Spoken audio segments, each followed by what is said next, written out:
gotta go big or go home. We're down to the gold.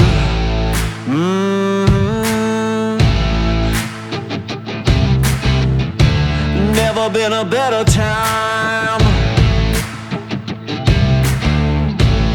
to put it all on the line. Ooh, yeah!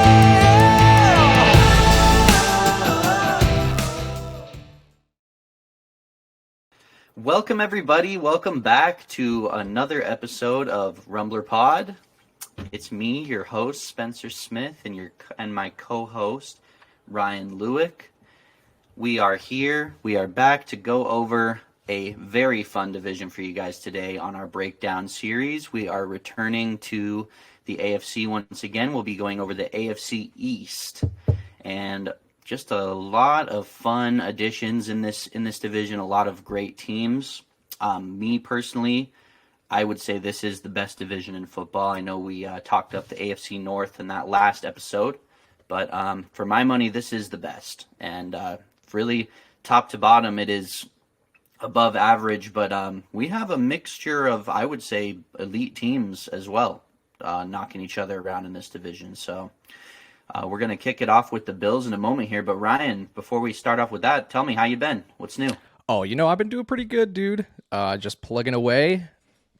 Loving doing the podcast. This has been a great weekly routine. I've been looking forward to it every week. Been really, really happy with how it's been coming along. And I'm excited. This is going to be a fun division.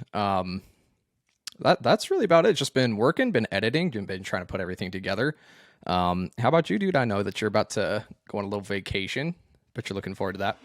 Yeah, we're going to skedaddle off on vacation to the Oregon coast. It's going to be fun, hanging out with the family, the girlfriend. It's going to be a good time. We're just going to be jumping some rental houses, hanging out, going to different beaches and stuff. I'm super excited for that, but I had to get our recording in this week before I head out and have some fun.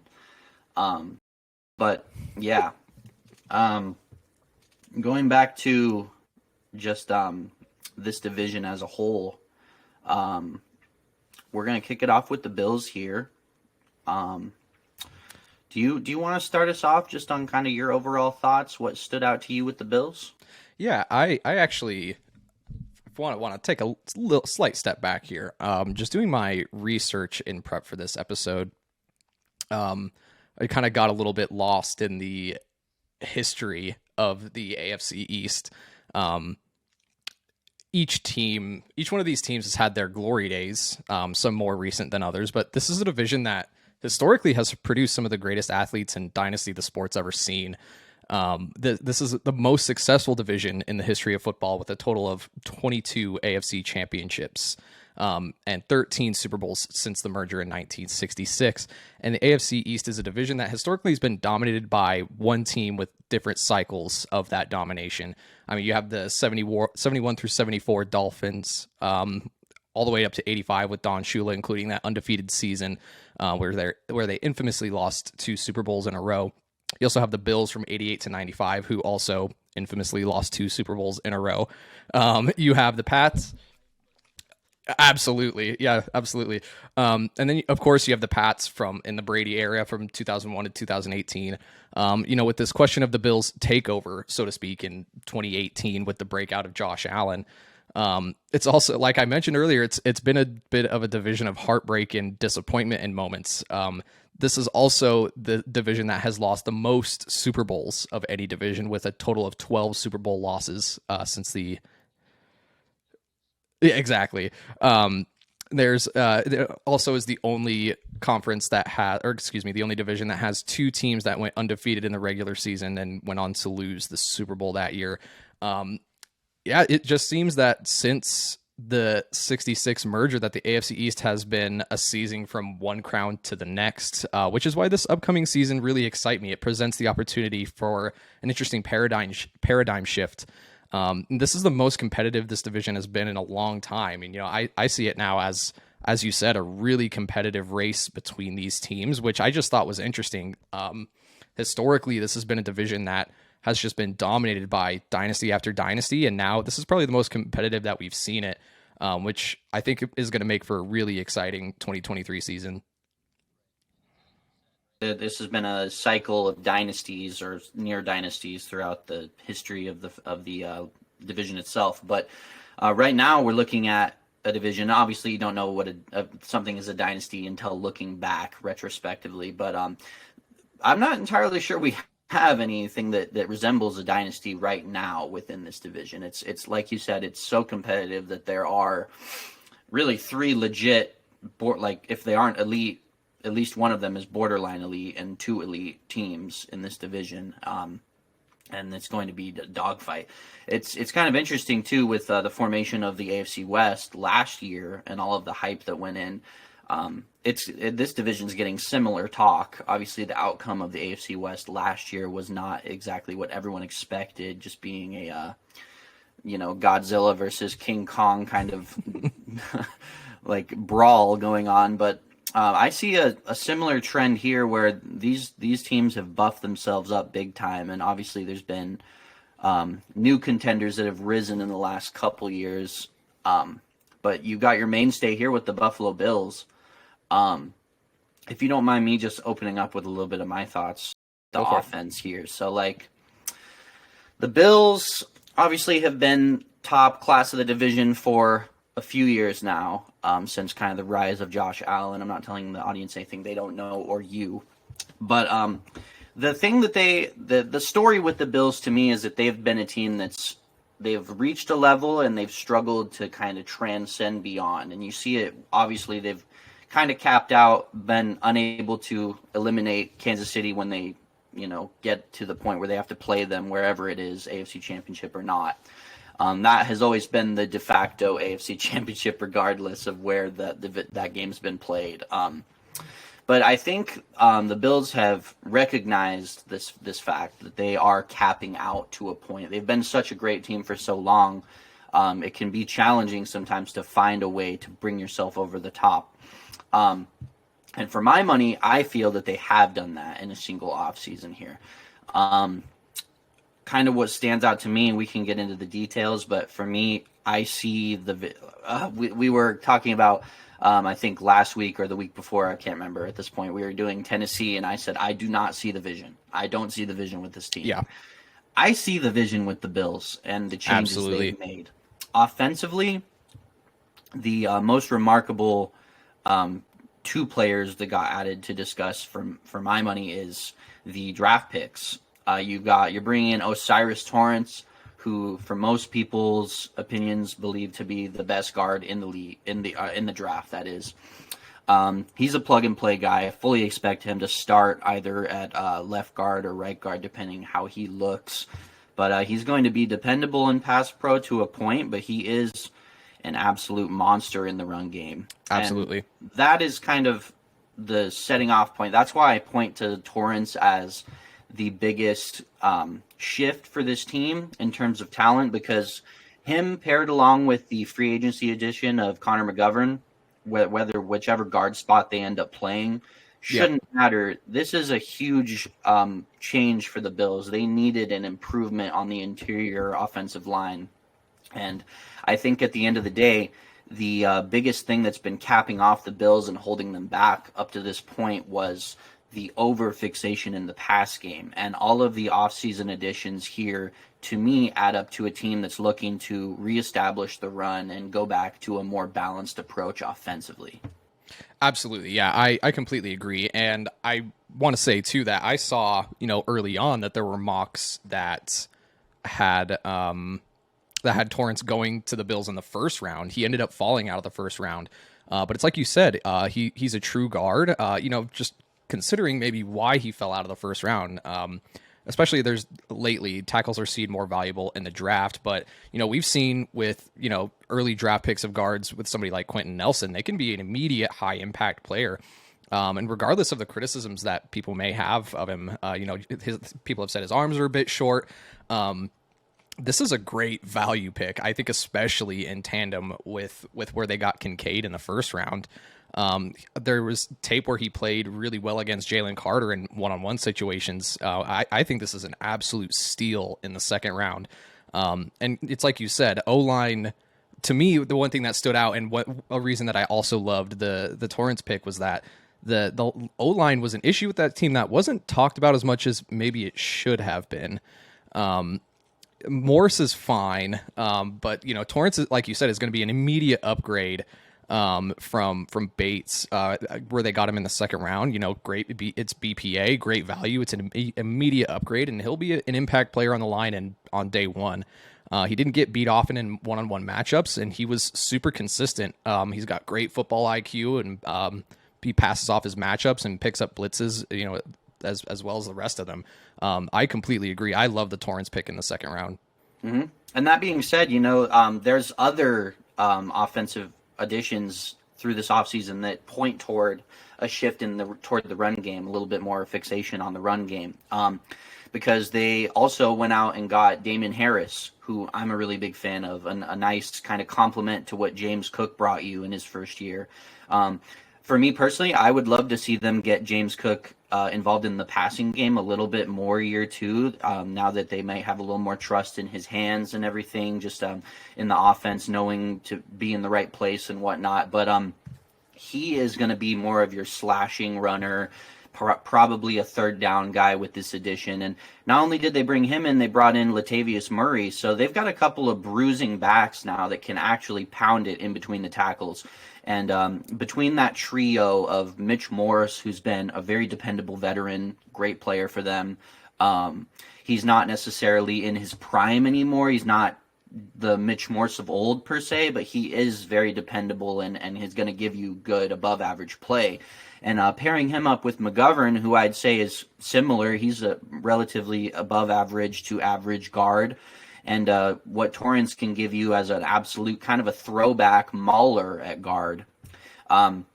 Those combined additions should allow the team to transition a bit and take a little bit of pressure off of Josh Allen to not just produce all the yards for them. And on top of that, as a Seattle fan, I can link this. How did Seattle create such a great first season out of Geno Smith, right? I mean, obviously Geno Smith had something to do with that, but on top of it, I'd say we're talking about a very top-heavy wide receiver core, and I think you see the same thing in the Bills here. They have, sorry about that, I need to turn this off. Oh, that's okay. We have Diggs and Gabe Davis are your mainstays on the wide receiving core. They really don't have a whole lot going for them outside of that. Khalil Shakir's a guy. But that's kind of where I feel the Dalton Kincaid pick actually does kind of factor into this run game, because at the end of the day, he's not a great run blocker. That's not his game. But tight ends, on average, are going to be better run blockers than wide receivers. And I see a similar formula to what Seattle did with Geno Smith. They were running a lot of 3 or 2 tight end sets to buff up the run game a bit, and even have the option to do a little bit of chip blocking, keep Geno clean in the pocket. I think they can do the same thing with Allen. Keep him clean in the pocket, keep the pressure off him, and simultaneously be a boon to the run game, because now you're going to be able to roll out sets where you've got Dawson Knox, Dalton Kincaid on either side of the line.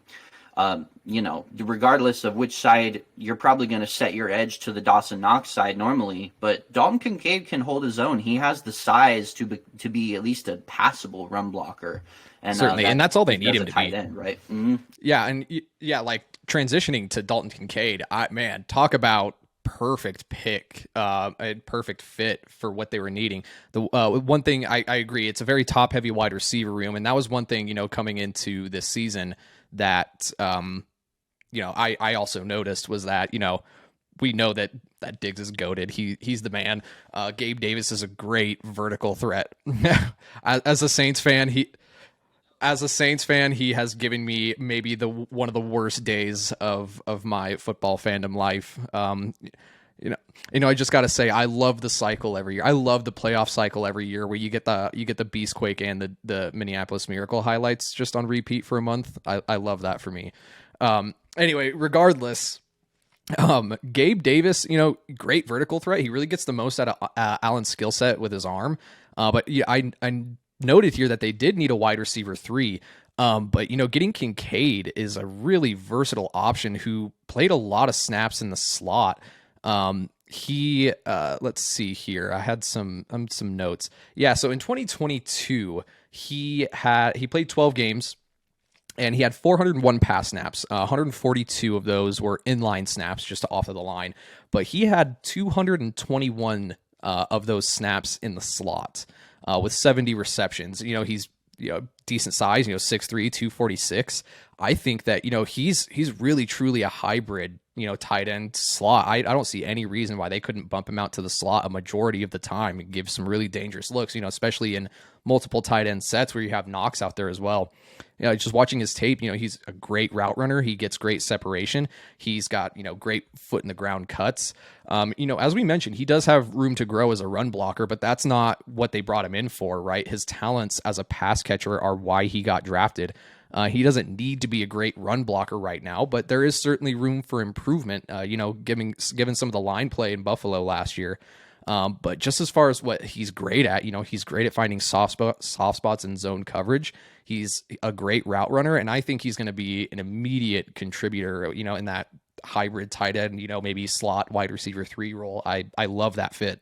Mm-hmm. And to clarify a little more on Kincaid, right? He will undoubtedly be their third passing game option. To me, I think he's going to demand more targets than Khalil Shakir year one, as well as Dawson Knox most likely, although those splits may be a little closer. But at the end of the day, it's like you said, he's not a Gesicki type in the sense that he's going to purely be your slot guy who you can only put out in obvious passing situations. We're talking about a complete tight end who does lean toward the passing game. That's where his elite traits come out. But I see the physical capability to be at least an average or passable run blocker to complement that. And that's huge for them because there will be situations where they can get both those tight ends on the field along with both of their wide receivers. And there's just so much ability to threaten on the post game that it just complements what they want to do in the passing game so much. They're going to be pushing the ball downfield, and there's going to be so much open space for Kincaid to operate in the intermediate to even, those deep posts that he'll catch. He's a great contested catcher on top of that. You look through his tape, there's all kinds of great red zone snags that he has. I'm not telling anybody that something they haven't seen, but specifically on his film there for college, there's a play where he kind of like has to read over the top, and he like checks his back shoulder, sees he has to readjust, and last minute like flips around and catches the other side with a defender in his like on his hip basically. This is the kind of player we're talking about. I don't think the Travis Kelce comps get given lightly. He's not Travis Kelce. I'm not willing to say he ever will be Travis Kelce, but at the end of the day, this is the type of skill set we're talking about. A guy who can really do it all for you, and I know the tight end impact year one isn't always immense, but he's in a situation to where his level of impact on the offense can be high, very, very high. Absolutely. Year one, especially considering just the general trend, like I said, that they're trying to reimagine this offense and take as much pressure off of Allen as possible. You always want to implement that scramble game, but at the end of the day, I think with the run game that they'll be able to implement, I see a lot of opportunity for play action. They can get Kincaid open on some rollout boots. Like, they need to use Allen's mobility in more of a traditional offensive way. That it can't just be a Russell Wilson style scramble drill every single time. There are ways to utilize Allen's mobility to make the offense better without him actually picking up the yards himself. Get him in space, get him to the edge, get guys rolling in space. Diggs can hit a toe tap, no problem. Like, Absolutely. This is the kind of stuff I want to see from them. And at the end of the day, I'm a little critical of the head coach, but he's not an offensive head coach at the end of the day. So right, yeah, and I love what you were talking about there about using Josh Allen's mobility in a more using Josh Allen's mobility in a way that makes more sense. And I think that's maybe one reason why the line play wasn't maybe as criticized as other line play has, is that they're just getting bailed out by Josh Allen. I mean, looking at the rushing stats from 2022, the number one rusher on the team was Devin Singletary, 819 yards, 5 touchdowns. The second leading rusher on the team was Josh Allen with 762 yards and 7 touchdowns on the ground. And then there's a massive drop off to James Cook with, little over 500 yards, and Isaiah McKenzie with, with Zach Moss with less than 100 yards on the year. There's a whole lot of different ways that Josh Allen could use his mobility. We've seen that, but they need to be designed, right? It can't be a thing where your guards get blown up and you have to run out of the pocket. And just because he's an athlete and he can go down and make plays and hurdle people at his size, he can certainly do that. And he's done it in the past, and I'm sure that there will be moments where he'll do it again. But I think that it's going to be a really important factor, like we've been talking about with this run game, to shore up that line and to have more designed plays to use Allen's skill set as efficiently as possible. And that will even allow him to clean up some of the other spots of his game, right? Like there's been much discussed about his red zone interceptions and just the turnovers in general. But I think that that's really the direction that I see this offense going, is how can we absolutely maximize Josh Allen's talent to the highest degree possible. And it's interesting too, I think, when you think about, there's been talks of like the different eras of the NFL, and especially of the AFC, where, you got obscenely talented quarterbacks with incredible wide receiver rooms that are just, seeming to dominate, the stat sheet, of course, but seeming to dominate the league and their opponents. That I'm curious to see how this, this running back room comes together. This is truly a running back by committee, and it goes to show, even with running back deals not being as valuable, as they once were, maybe 10 or 15 years ago, that this is an example why you can have a running back room that has a lot of talent that can do a lot of things. And, the formula is to get an elite quarterback, build through the draft, build around him, and utilize his skill set in the most efficient way possible. Exactly. And at the end of the day, you can't convince me that the transition from some combination of Singletary, Moss, and rookie James Cook is the transition from that to second-year James Cook in a third down role with Damian Harris as your lead dog and Latavius Murray able to spell him in those early down looks.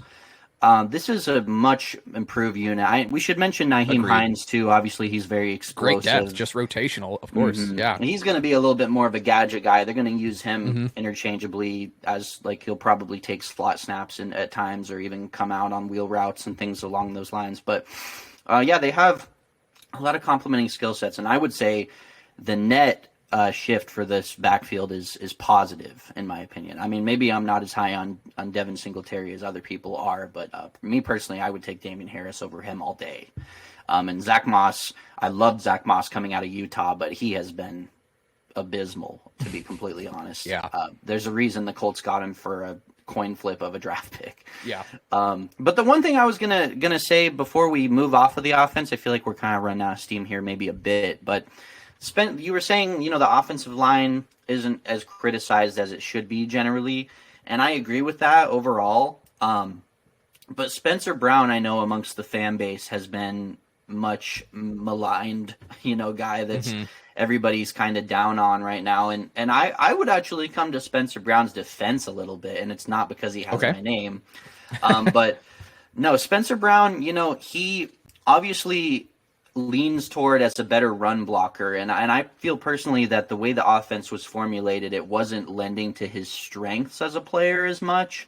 He has improving to do in the pass blocking department. There's no doubt about that, and I'd like to see him maybe not take a jump necessarily, but I'd like to see him at least achieve average level play, considering we know Allen can bail him out a bit on the edge there and get in space. But at the end of the day, I think it goes back to the transition to a more run game focused offense here. That trio of interior offensive linemen in Morse, McGovern, and Torrance should be able to take the pressure off of Brown a little bit, hopefully help him out with some double teams. This is why I imagine actually Torrance may be starting out at left guard potentially, just because I think Connor McGovern is a little bit better in space than Torrance is, and he might be able to pop out on some double teams and help Spencer Brown on that edge a little bit more. But they need to give Spencer Brown some help, because really he's been on an island out there with, I think their starter last year, if I'm not mistaken, was Ryan Bates. Yeah. Ryan Bates isn't a quality right guard in this league. He's, replacement level at best, probably below average. And Spencer Brown isn't honestly the type of player that you can just put on an island and say, block the best edge rushers in the league.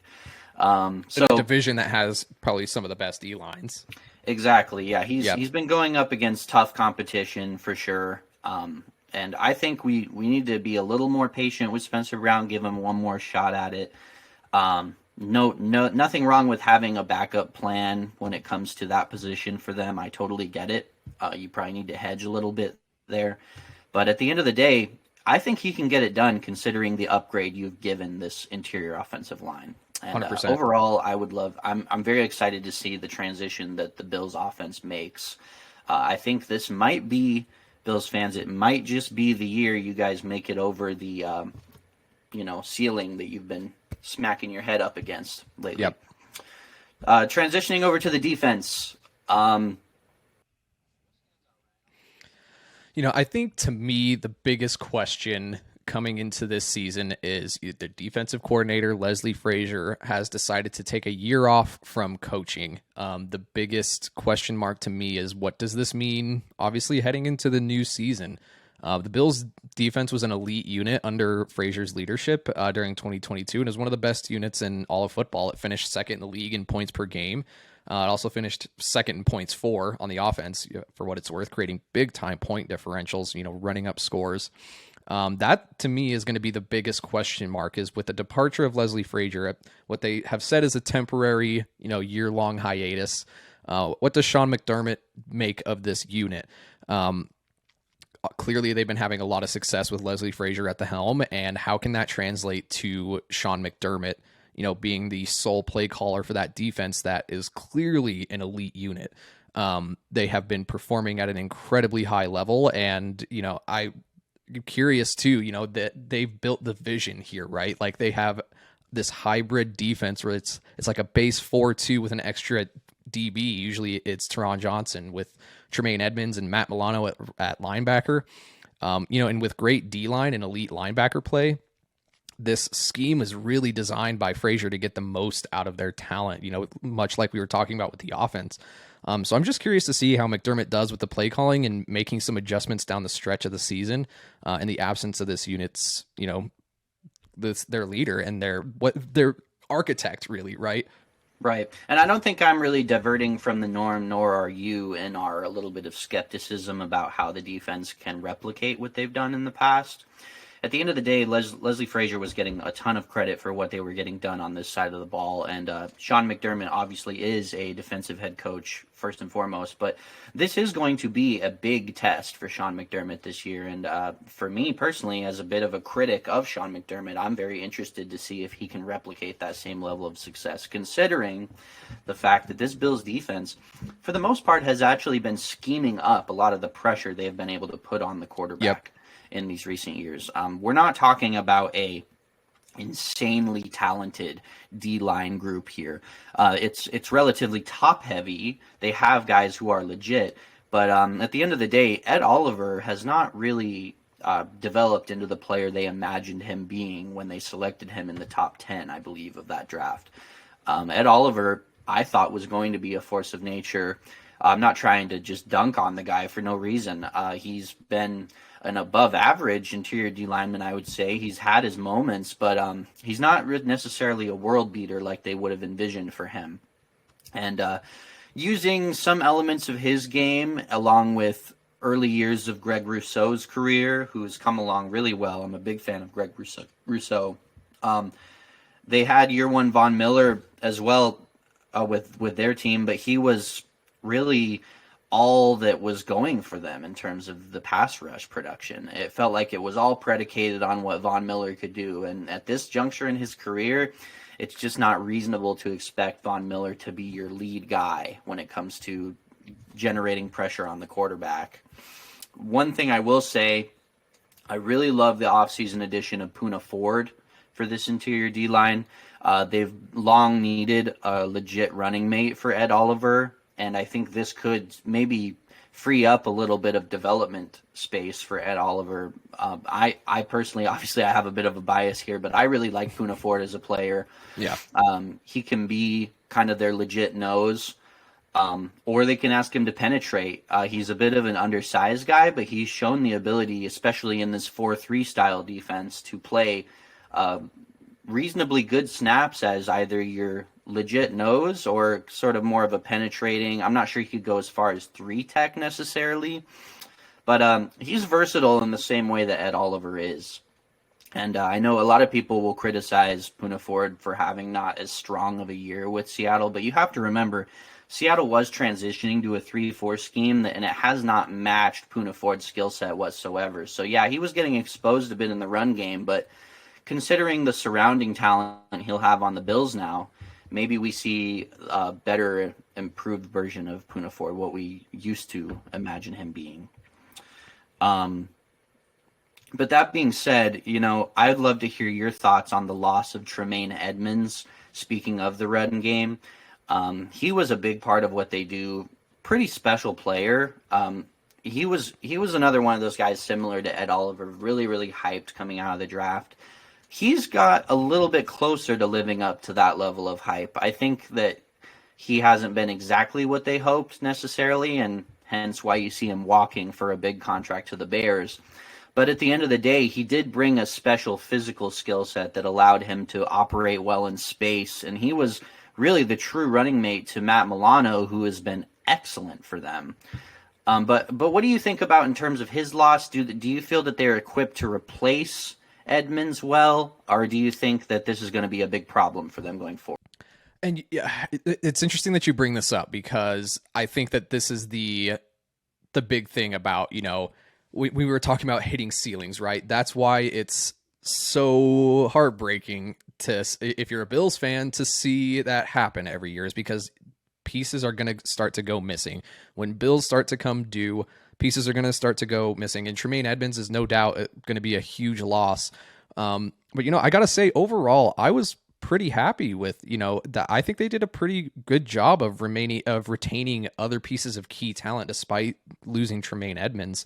They did restructure Von Miller and Stephon Diggs and Josh Allen, freeing up some room to re-sign players like Jordan Poyer and Shaq Lawson and Kessenberry, and to retain Matt Milano, who was a first-team All-Pro.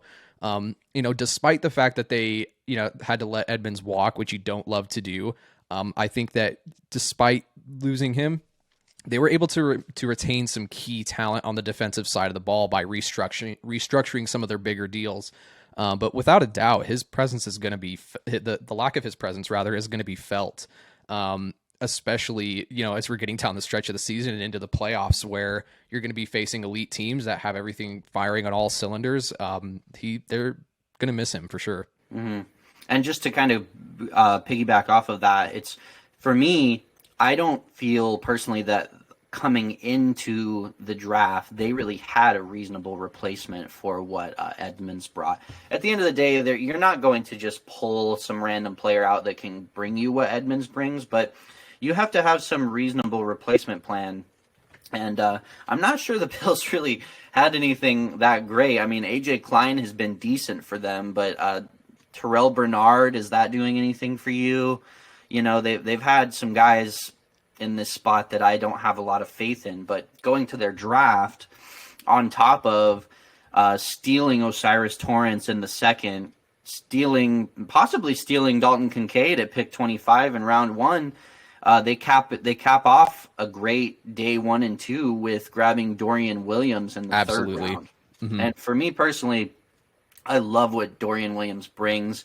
I mean, it's pretty obvious the kind of comparable between him and Edmonds.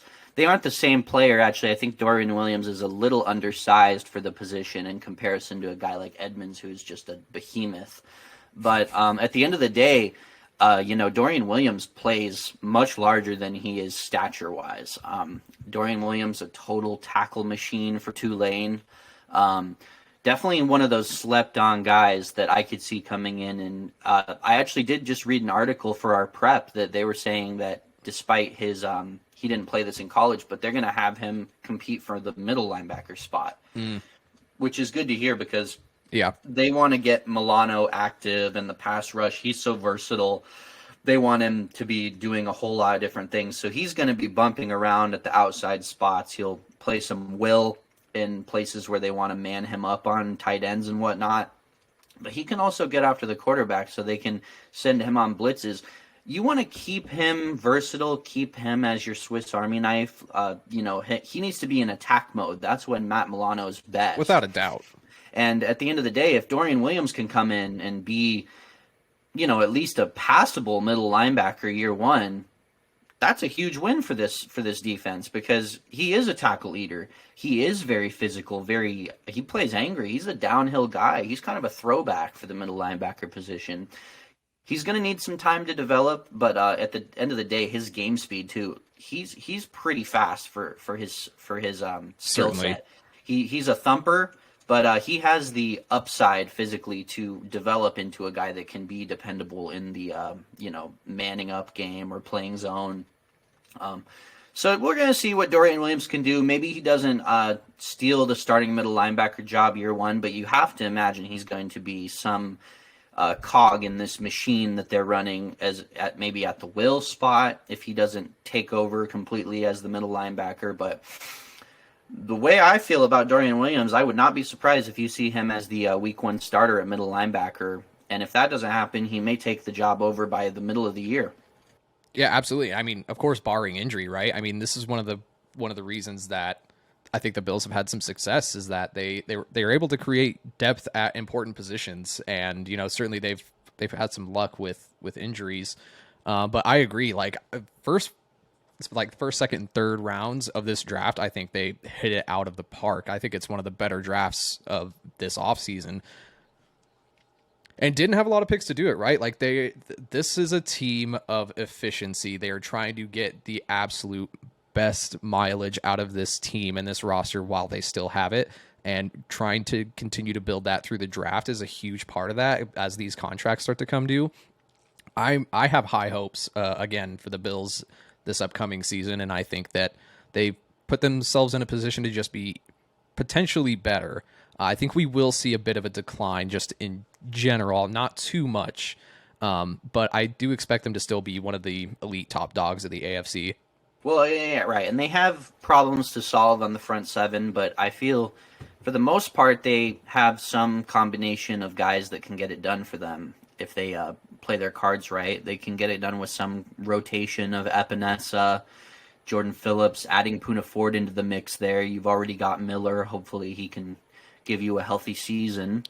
But at the end of the day, transitioning kind of to the secondary play for this defense, Trey White is going to have a full actual offseason to come in completely rehabbed up, ready to go.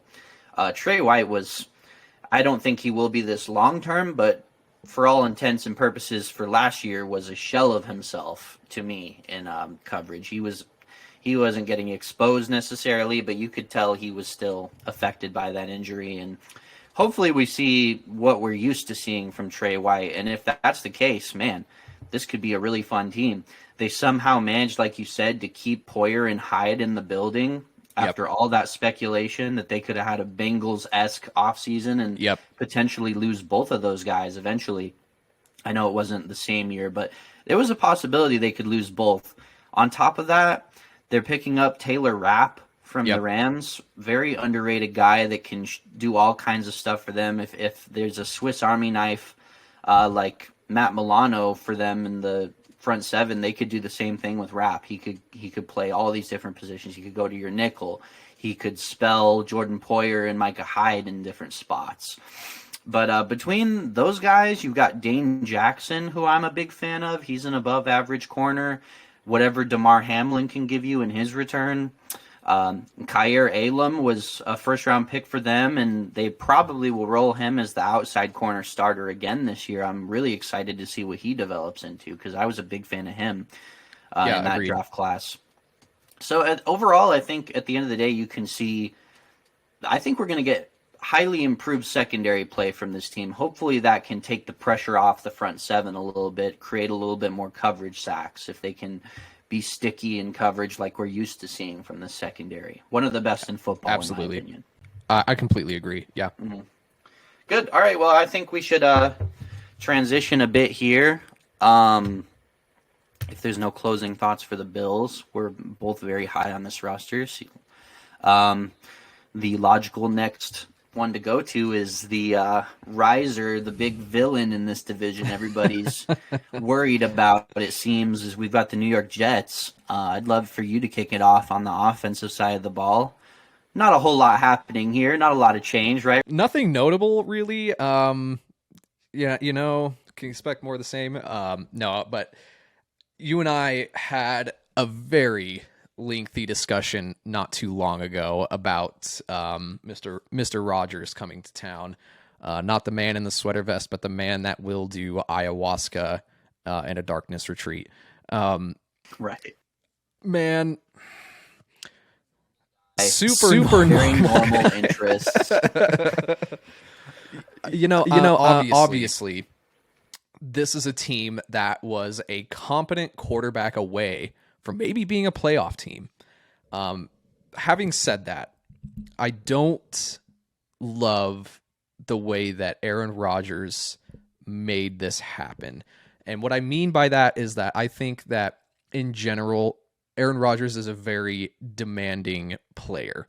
Obviously, if you have this level of talent, there are going to be people out there that say, like, of course he can be demanding. Look at his resume. We've seen this time and time again, the classic example of, ran Mike McCarthy out of Green Bay and, played very well under Matt LaFleur, who basically, it seems to me, let him call his own plays whenever he wanted to. And, in free agency, he did this whole thing where he tried to build up a lot of suspense and he wasn't sure if he was coming back to football at all. Then he did the darkness retreat and, going on the Pat McAfee show and talking about, how this decision has, the process of this decision has been for him. And then, now that he had kind of let people know that he was going to go play for the Jets, he's like, hey, I'd love to come play for the Jets, but I have a laundry list of demands that, must be met prior to me walking into the building.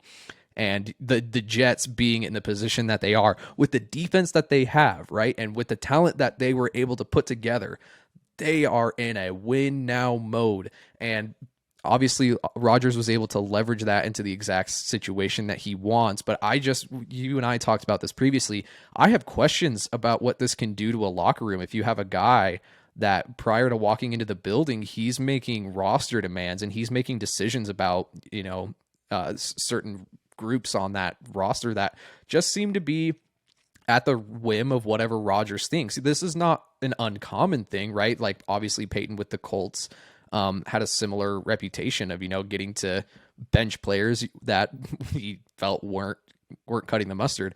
But I have real questions about what this can do to the locker room culture that they've built. This is clearly under the leadership of Salah to be a team that is trending massively upwards. And I just think that Rodgers walking into town has a possibility of upsetting that balance. This has been a team that has been finely curated and phenomenally coached. And I'm skeptical, of what Rodgers brings to the team, culture wise, and B, I have questions, like legitimate questions about whether or not Rodgers can even keep up that level of production coming into this last year of his career, second to last year of his career. Obviously he is a massive upgrade from anything that they had at quarterback. And I think that he's going to come into New York and he's going to play phenomenally better than, Zach Wilson or anybody else that they were able to trot out there. But I do have legitimate concerns just on, culture wise and production wise, that people are talking about. This is a team that is legit AFC championship contenders. And I have questions about that. I don't know if I'm as high on the Rodgers Jets as others have been. I've thought a long time about what I want to say about this. Jets fans, if you're still watching the video after that, I'll say this. I want to play a bit of devil's advocate on behalf of Rodgers and the Jets roster, because at the end of the day, it's an easy position to defend, and we need to defend it because we both love Certainly. this roster talent-wise. Of course. But I do think the question becomes is, what scale of this new phenomenon in the NFL are we going to fall on with the Jets here? Are we getting the Denver Broncos plugging in Russell Wilson end of the scale? Right. Or are we getting Matt Stafford on the Rams plugged into this level of talent? And to me, this is the two ends of the spectrum. And it's like you said, it's all fun and games. It's all everybody's loving each other. It's good vibes in the locker room when you just got the guy. But, Right. We're talking about a really young Jets roster here that really has they didn't even make playoffs last year. They don't have deep run kind of experience amongst the players themselves. That doesn't necessarily mean that they can't take a massive jump, but what I will say is it does to me indicate that they are a little more susceptible as a whole to kind of falling into a funk if things don't go their way off rip. So depending on what end of the spectrum this team falls, I think it depends mostly on the level of success they see off the bat, which this is where I'll start to play devil's advocate a bit, because at the end of the day, I think when you look at this roster, unless something completely insane like what happened with the Broncos happens, I think they're going to see a lot of early success, and that this probably won't end up being an issue. But obviously, if the bottom were to fall out from under this team, and there comes a point where finger pointing needs to start or some people feel it needs to start happening, it's not going to be a good look, and it's going to be a problem, because I do feel that it's worthwhile saying the things you're saying. It's worthwhile being critical of Aaron Rodgers' leadership style. It was roundly criticized with Green Bay. And when it comes to a young roster, sure, a lot of these young stars are behind him now, but if it gets to a point where we see what happened in Green Bay all the time, where it becomes a discussion of, well, is the surrounding talent good enough? Are they keeping Aaron clean enough in the pocket? Do they have enough weapons for Aaron? It's always revolving around, and possibly it's somewhat created by the media, but you can't convince me that Rodgers hasn't done his part in stoking that fire, especially with his time in Green Bay. And as we know, this New York media market is ferocious. They will come at you if you don't put out the expected results. And that's where I do feel there is a little bit of there's a little bit of a potential fire that could start if they do have bad early returns, because at the end of the day, there's a standard that the New York market has for these guys. And to me, Rodgers hasn't shown the ability to navigate a, aggressive media market like that. It's a little concerning, but again, at the end of the day, if you want to start getting into talking about the talent, I think it's going to be pretty difficult for this team to not be winning games early on. I don't necessarily, this is probably the same thing I would have said about the Denver roster, but for me, I think they had a really good draft, or at least, a decent draft, and they're adding this to what was already a star-studded roster on both sides of the ball coming in. Yeah. And, I think it's interesting, Rodgers coming into this team, right? Like this is a team with great young talent that has a surging defense. And I want to say, like, they have built themselves through the draft, like obviously with Wilson and Sauce. This is a team. I will say this for Rodgers in defense of his time in Green Bay, maybe why he's so demanding coming into certain situations, is that this is probably the best wide receiver room that he has had by a long shot. If you look at it, it's, Garrett Wilson, Alan Lazard, Mecole Hardman, Corey Davis, Randall Cobb, and I think that's where Rodgers' success gets down to, right? The reason that I mention, the pieces that he demands is because the greatest pieces of his career are built with receivers that he has the best chemistry with. If you think about, the Jordy Nelson years, if you think about Devontae Adams, it is all about like those two different sets of duos. They had such great chemistry. They knew always where each other we're going to be.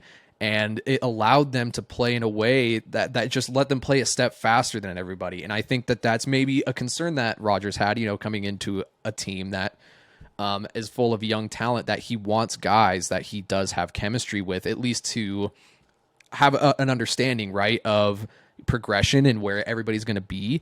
Especially as this team is young and they don't have a lot of experience and they don't have much playoff experience at all. I know that the young guys on the roster don't, as far as like depth players go. Not sure how much, playoff talent, playoff experience rather, that they have. Excuse me. But this is the best wide receiver room that he has ever had, maybe, and that, I think, to your point, they're going to win games with this roster. And I think if they have a hot start early on, it's going to be the best thing since sliced bread, right? Everybody's going to be so high on the Jets and they're going to be hailed. I think it is super interesting too that you brought up the Russell Wilson situation, bringing in a veteran quarterback, like a proven veteran quarterback, right? Especially considering that the Broncos had a disastrous season under Nathaniel Hackett. To me, you and I have discussed this a lot, and I think my mind has changed on this a bit, that I was a big Hackett hater. I thought that he was the sole proprietor of the reason why Wilson wasn't playing well, and that they just needed a new coach and things were going to go much better. But it seems to me now, and I think that you have helped in convincing me, that Hackett was scapegoated,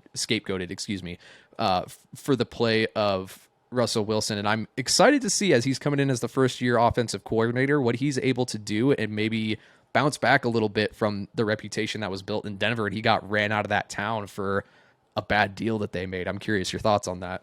I think he's perfectly capable of glazing Aaron Rodgers at every turn, and that's really what Nathaniel Hackett brings to the table. It's long been discussed about how Hackett was brought in as the head coach as a little bit of meat on the hook to dangle in front of Rodgers to bring him into Denver. Right, because they've worked together before, right? Yes, exactly. Yes. And it's like, I kind of see the same thing here. I'm not trying to shit on Hackett, because at the end of the day, it's the same thing. Like I said to you before, like, I do feel he was scapegoated. He is a reasonably decent offensive coordinator. I think that's his role here with them joining. So he'll be decent, I would say. I think at the end of the day, it's going to come down to, Rodgers making play calls, doing audibles at the line, and that has made Hackett look really good in the stops where he has looked good. Is he a passable coordinator? Probably, with Rodgers at quarterback. I don't know what else to say besides that for him. Surely he does deserve to shoulder some blame for what occurred in Denver, if not a large portion of that blame. Sure. But at the end of the day, it comes down to the play of the quarterback, and he didn't necessarily make it easier on Russell. But a big part of me wonders, with the way Russell Wilson played and kind of obviously the mental things that were going on with Russell Wilson last year, I question if really any head coach would have been able to get Russ out of the funk he was in all year last year. It kind of seemed like that Seattle game just kind of, it just kind of shell-shocked him. And from there, it was like trying to play catch-up, overextending himself a bit. So it's hard to say, but it's a comparable that's worth making, because I think all in all, this is what happens when you do this. You create a roster that's this strong, throw in a veteran. It's going to come down to whether that veteran can then take control of the young talent and round them all into a playoff Super Bowl caliber roster. But, let's transition a little more into talking about the talent. I want to just counter a little bit what you said about the wide receiver room. Randall Cobb is, I guess, passable at this point in his career, but At the end of the day, he's coming in to do something to replace whatever it was that Elijah Moore was bringing them. For whatever reason, Elijah Moore was a non-factor for them essentially in the past game. But considering the probably increase in the amount of passing that they do with Rodgers at the helm, I imagine that the slot will be a little more important. It'll be interesting to see if Cobb can hold it down for them. I don't really see another guy on the roster that can do the things that they would ask out of a slot. I guess Hardman has the speed to maybe get him loose on some drags or whatever it is you want to do out of that position. But I think Hardman's out there strictly for just the speed element that he brings, and Rodgers being able to pinpoint, find him when he's open. Alan Lazard, I really don't understand. I feel like a lot of the guys that Rodgers is a fan of that got brought in were brought in strictly because they are friends of Rodgers, and not so much that they fit the offensive scheme here. Because 100%.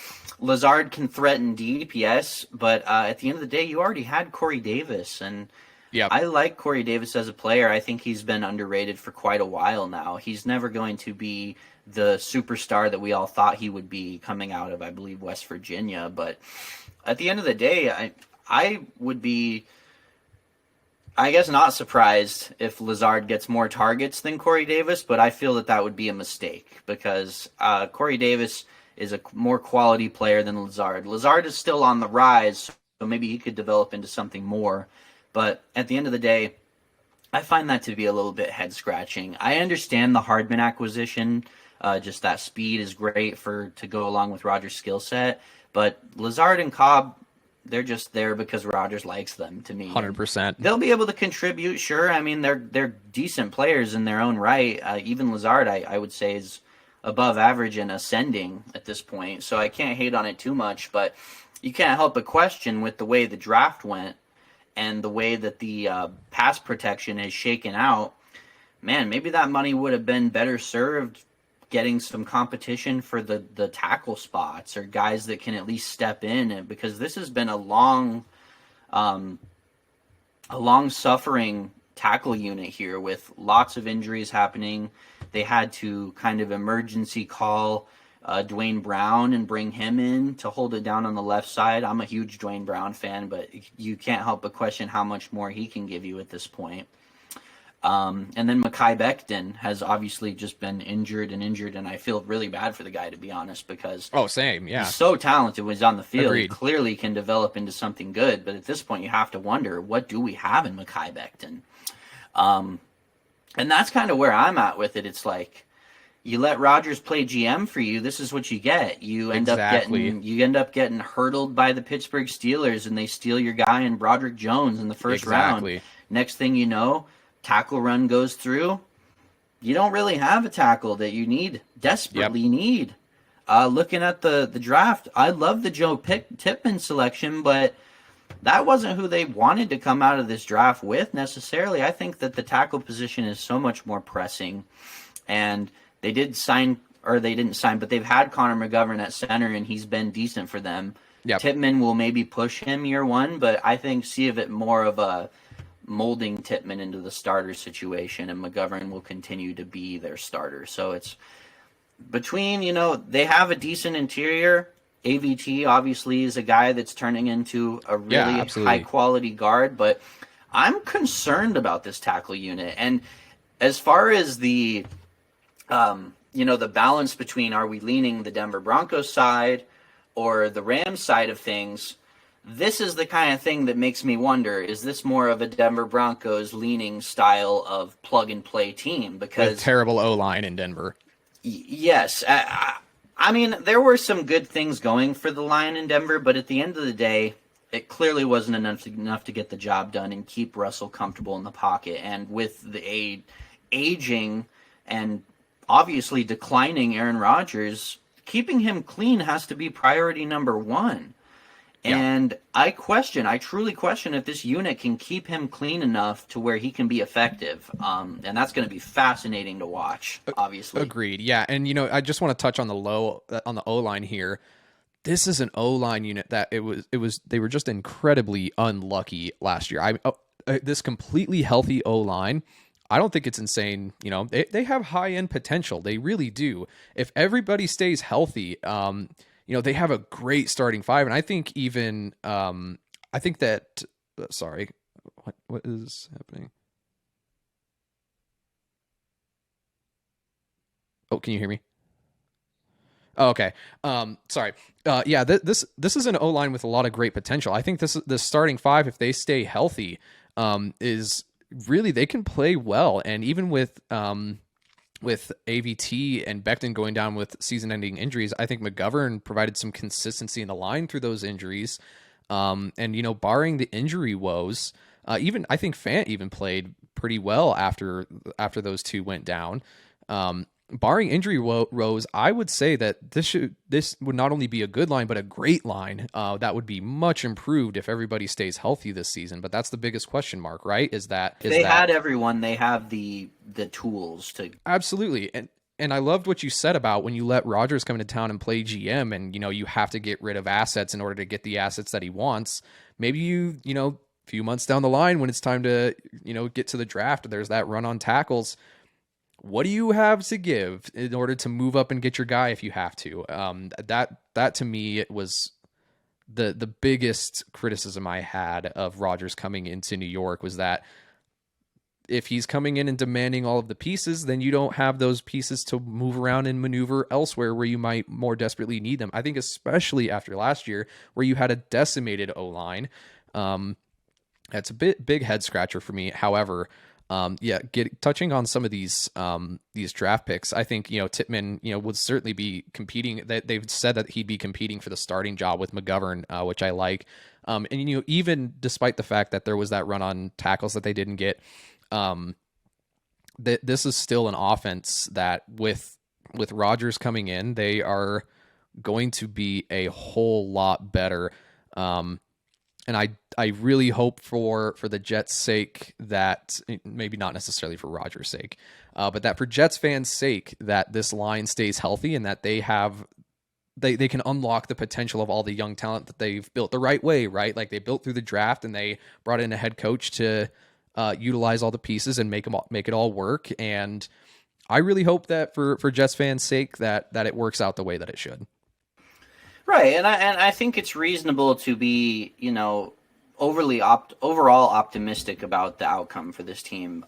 As much concern as I have on the line, I think that can be mitigated a little bit in terms of what you're asking them to do from a pass pro perspective, where you can lean on your strength, which to me, I think we cannot underrate the strength of this run game. You've got a great stable of running backs here. I was a massive fan of Abanaconda coming out of Pitt. He's a one-cut, explosive runner. You give him a hole, he's gone. He's a complete burner at the position. He can't do a whole lot other than that right now. But, man, for a one-trick pony, that's the one trick you want to have, is just exploding down the field. So big fan of his game. He's going to be a great change-up. And not to mention, with Breece Hall returning off of a season-ending injury, career-ending, God forbid. Yeah, God forbid. We want to see Breece Hall healthy. Absolutely. But you're going to want to be careful with Breece Hall, and his explosion is very hard to replicate, but you may have got the guy that can give you that pop that you're going to need to replace Hall and Abanikanda. And obviously we know Michael Carter is a very dependable, probably a 3-down back if he's on any other roster. So they are uniquely equipped to deal with bringing Hall along very, very slowly, and maybe not even having a true version of what we know Breece Hall is when healthy.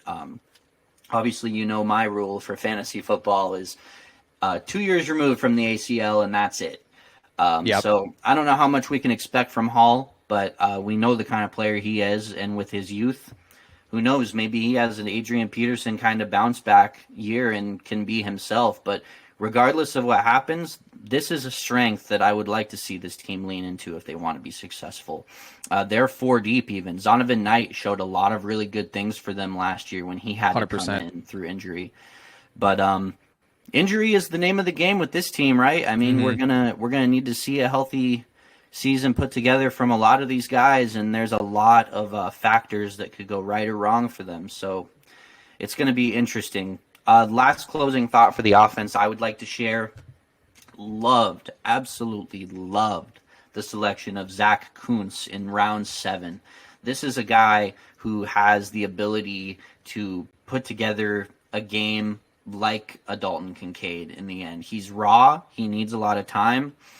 But out of Old Dominion, this guy, Zach Kuntz, there was a lot of hype around this guy. He was getting talked about, and in such a deep tight end class, you have to wonder maybe he would have gone a little bit earlier in a less deep tight end class, because this guy, from a physical skill set standpoint, really good player, and they could use that competition alongside Conklin and Uzama. So it'll be really cool to see if maybe Rodgers can get some utility out of him year one.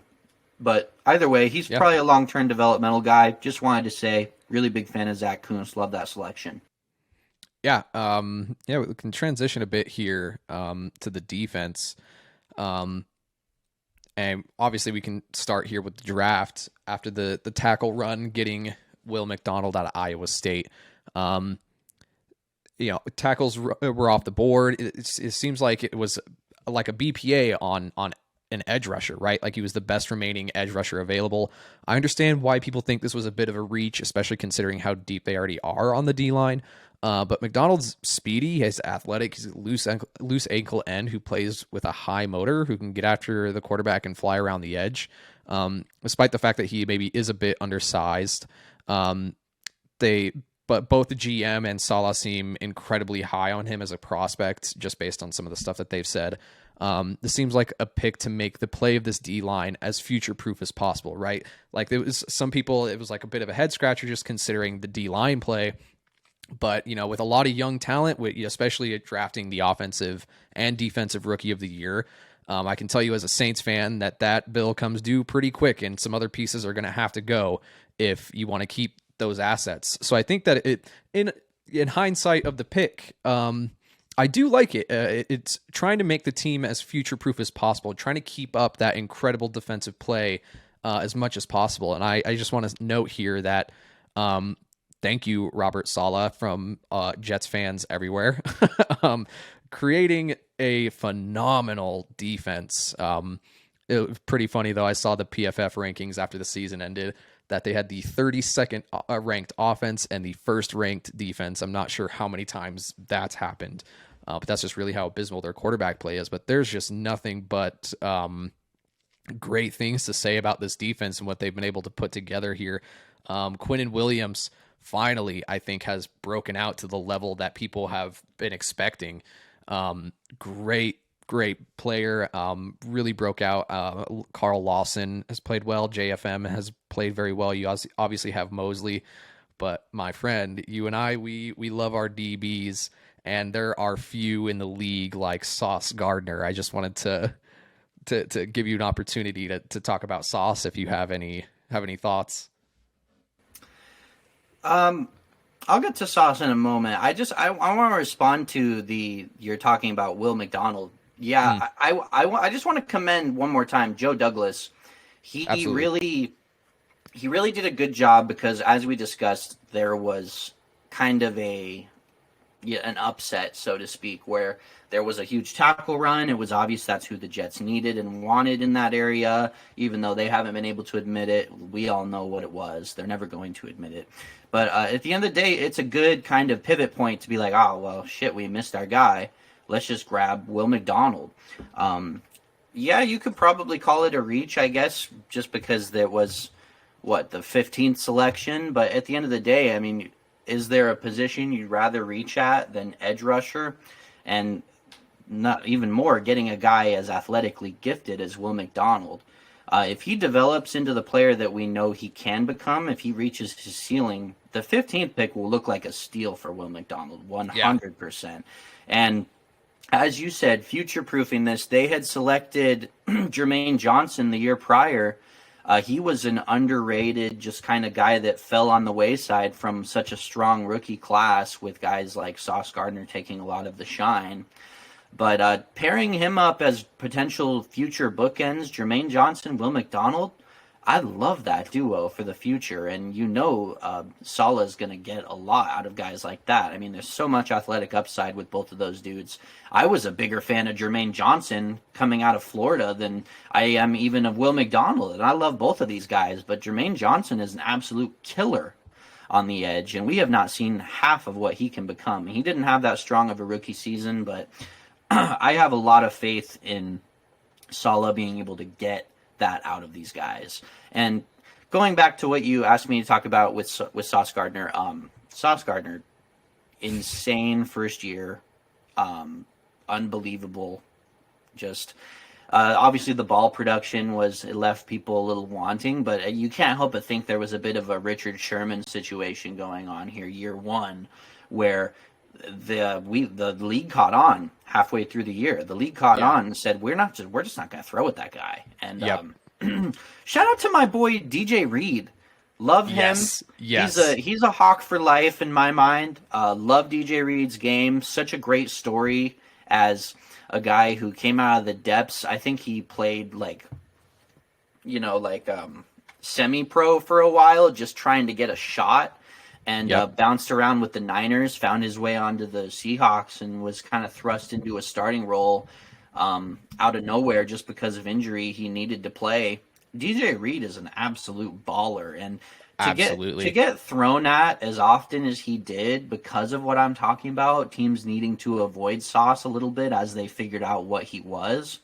DJ Reed held his own, and this is a guy that already can produce really high-end ball production for you. DJ Reed's got great hands for the position. He's rangy. He's got hops. He attacks the ball. He's a hands catcher. Love what DJ Reed brings. Man, I wish on some level I wish Seattle had kept him, but knowing we were going to draft Witherspoon, I guess it makes sense. But right. This is one of the few teams in the league, for my money, that gives Seattle a run for their money in terms of best cornerback duo and overall best cornerback group in the league. You've got Michael Carter II, too, kind of hanging out there. Ashton Davis is sort of a safety corner hybrid in a lot of ways. But obviously Sauce Gardner is the guy on this defense. He's going to continue to lock the number one down, and that's really what they need, because DJ Reed on your number two receiver is a fucking problem. 100%. You don't have to worry about what Gardner's doing on the other side. But obviously, a little bit of criticism I will levy for Gardner. I'd like to see a little more ball production. Hopefully they scheme up enough pressure with the improved D-line group that teams are just going to be forced to see what they can get out of throwing at Gardner some weeks. And I think once you get to that point where teams realize if they're going to keep up with what we believe can be a high-powered offense with this new Jets team, those looks are going to come for Gardner, and we all know he can get his hands on the football. Yeah, I was watching Brett Coleman's video on Sauce, and shout out to Brett Coleman. Everything that guy makes is phenomenal. And he was showing a little bit, like you were saying, that teams picked up early on the fact that you cannot throw it. Sauce Gardner, the guy's instincts and his football IQ are just off the charts. There was one big play that he did give up to Diggs, but on that play, it was really just a tendency breaker where, Diggs is supposed to break toward the middle of the field, but it was the first play of from scrimmage, and Diggs doesn't really, run a lot of go routes out of that particular formation. And clearly Sauce knew that, and they were able to beat him just on a tendency breaker play. Right. And that was just to illustrate the fact that teams are already planning entire schemes around this guy. Like you have to consider him. And I think the fact that he ended up being the defensive rookie of the year just, speaks for itself. The guy's talent is just off the charts. He's one of those, generational talents that you continue to build a defense around. And I love what the future holds for this secondary in general. Retaining Jordan Poyer and Micah Hyde, I really hope that Trey White, comes back to be the player that he is. There's just a whole lot to love about this defense. And if you look, this is maybe the defense that is the most deep at every position group. And that's something, that some of their players have talked about, is that this defense, one of the reasons for its success is that it allows for constant personnel changes. Salah's has a phenomenal rotation and has gotten all of these pieces on the same page. Just his able to manufacture the turnaround of that defense in 2022 is one of the most impressive defensive turnarounds I've ever seen. They also had pretty good luck on the defensive side of the ball staying healthy, right? So I think clearly what they were able to produce with a healthy defense is they're going to continue what they've been doing. Like they clearly are firing on all cylinders right now, and they have improved their rotational depth by getting guys like McDonald, and they're just going to continue to do what they're going to do. It's one of the best defenses in all of football, and already a division that has very good defenses. Yeah, I'm very excited to see how they continue in 2023. Yeah, it's definitely one of those rosters where you're surprised with you look on the actual depth chart with all the offseason shifting, you kind of forget who's where. But man, you look through this roster, like getting a little more into the draft class, like they've got Trey Dean right now as their fourth, fifth safety. I mean, he's probably behind Will Parks, Ashton Davis, obviously Chuck Clark, who they just traded for. Jordan Whitehead's going to keep his role. Like, Trey Dean is a player I loved. Like, great ball skills. He looks the part. That was a draft pick I really liked, but like, it's insane to have him as deep on this roster as he is. You've got Chaz Surratt. I think he was a Carolina guy coming out, but he's got a lot of upside as a linebacker that they're trying to develop. Bryce Huff even is going to be your fifth rotational edge. It looks like to me, he's a guy that's very physical. He brings a lot to the table as a rotational end for them. Not asking a lot of him as well. But even Solly Thomas, I don't think they're really leaning on Solomon Thomas a whole lot. And I realize there's really no way around it. He's just a bust for the Niners. But he's been able to reclaim his career somewhat with the Jets. And I know that Robert Saleh brought him over for a reason. So a lot of good depth. Another one I'll shout out, just another guy that I've loved his time in Seattle and other places. He was with the Jags for a while. Al Woods, they brought in. Yep. I was going to ask you about that, actually. He's going to rotate a bit with Quinnen Williams on the interior. Obviously, Quinnen Williams is just good enough as it is, but it's kind of cool to see bringing in Al Woods. He'll have to play sparing snaps at his age and his injury history, but if they can get some snaps out of Al Woods year one, man, he is going to free up Quinnen Williams to just attack from his spot and get to the quarterback, and Al Woods can just eat tackles and do his thing, which excuse me, you love to see, especially in a 4-3. Having a space eater like that is good. You can have your other interior D linemen just complement around that, and Quinnen Williams is a guy that's just best when you let him loose and you say, do your thing, man, because he's going to get those TFLs. He's going to get to the QB. I mean, he's just an animal. And here's to hoping they get him locked up, because I'm hearing about a potential hold-in situation with Quinnen Williams. And to go back to a little bit what we were talking about early on with the Rodgers situation, this is oftentimes another thing you see. You got a guy out of the building, relatively unrelated to what's been happening, trying to develop a young roster and turn around a much maligned program here. A guy like Quinnen Williams is like, what about me, man? Like, I've been here, I've been putting in the work. And I think that would be a guy that, man, you got to just give him the bag, because at the end of the day, this is one of your hardest workers. He's a big part of establishing culture is rewarding the guys who created a turnaround, and Quinnen Williams has been a massive part of that. So pay that man. Goddamn, pay that man. I think we did a pretty good job covering the Jets defense. Yeah. I was actually kind of surprised, because I know that you and I are a little bit of A-Rod haters, so it was kind of like funny to hear we are both pretty high on the roster overall. I mean, oh, absolutely. How can you not, right? I mean, we know what Rodgers is capable of. And, just looking at the depth of the roster, like, there's just not a whole lot to dislike here. And that's the thing, folks. I'll be honest with you. If I'm a hater for a guy, I'll tell you. But at the end of the day, football is football. And if I see good production on the field and I see a player that's worth praising, then I'm going to praise them. I'll criticize the things I want to criticize. But I think you and I both agree we want to be honest and straightforward about where our biases lie. And try not to let those biases feed into the analysis too much. I almost said analysm.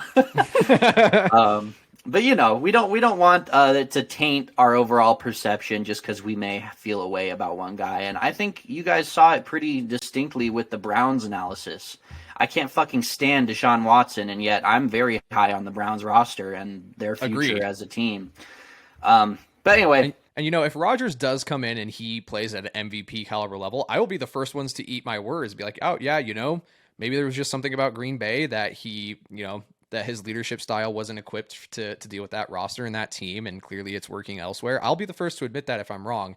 Well, and this is a team where the leadership style may not matter. Maybe they don't need Rodgers to be a leader. They might just be that good. They need him to be a talent and not a leader.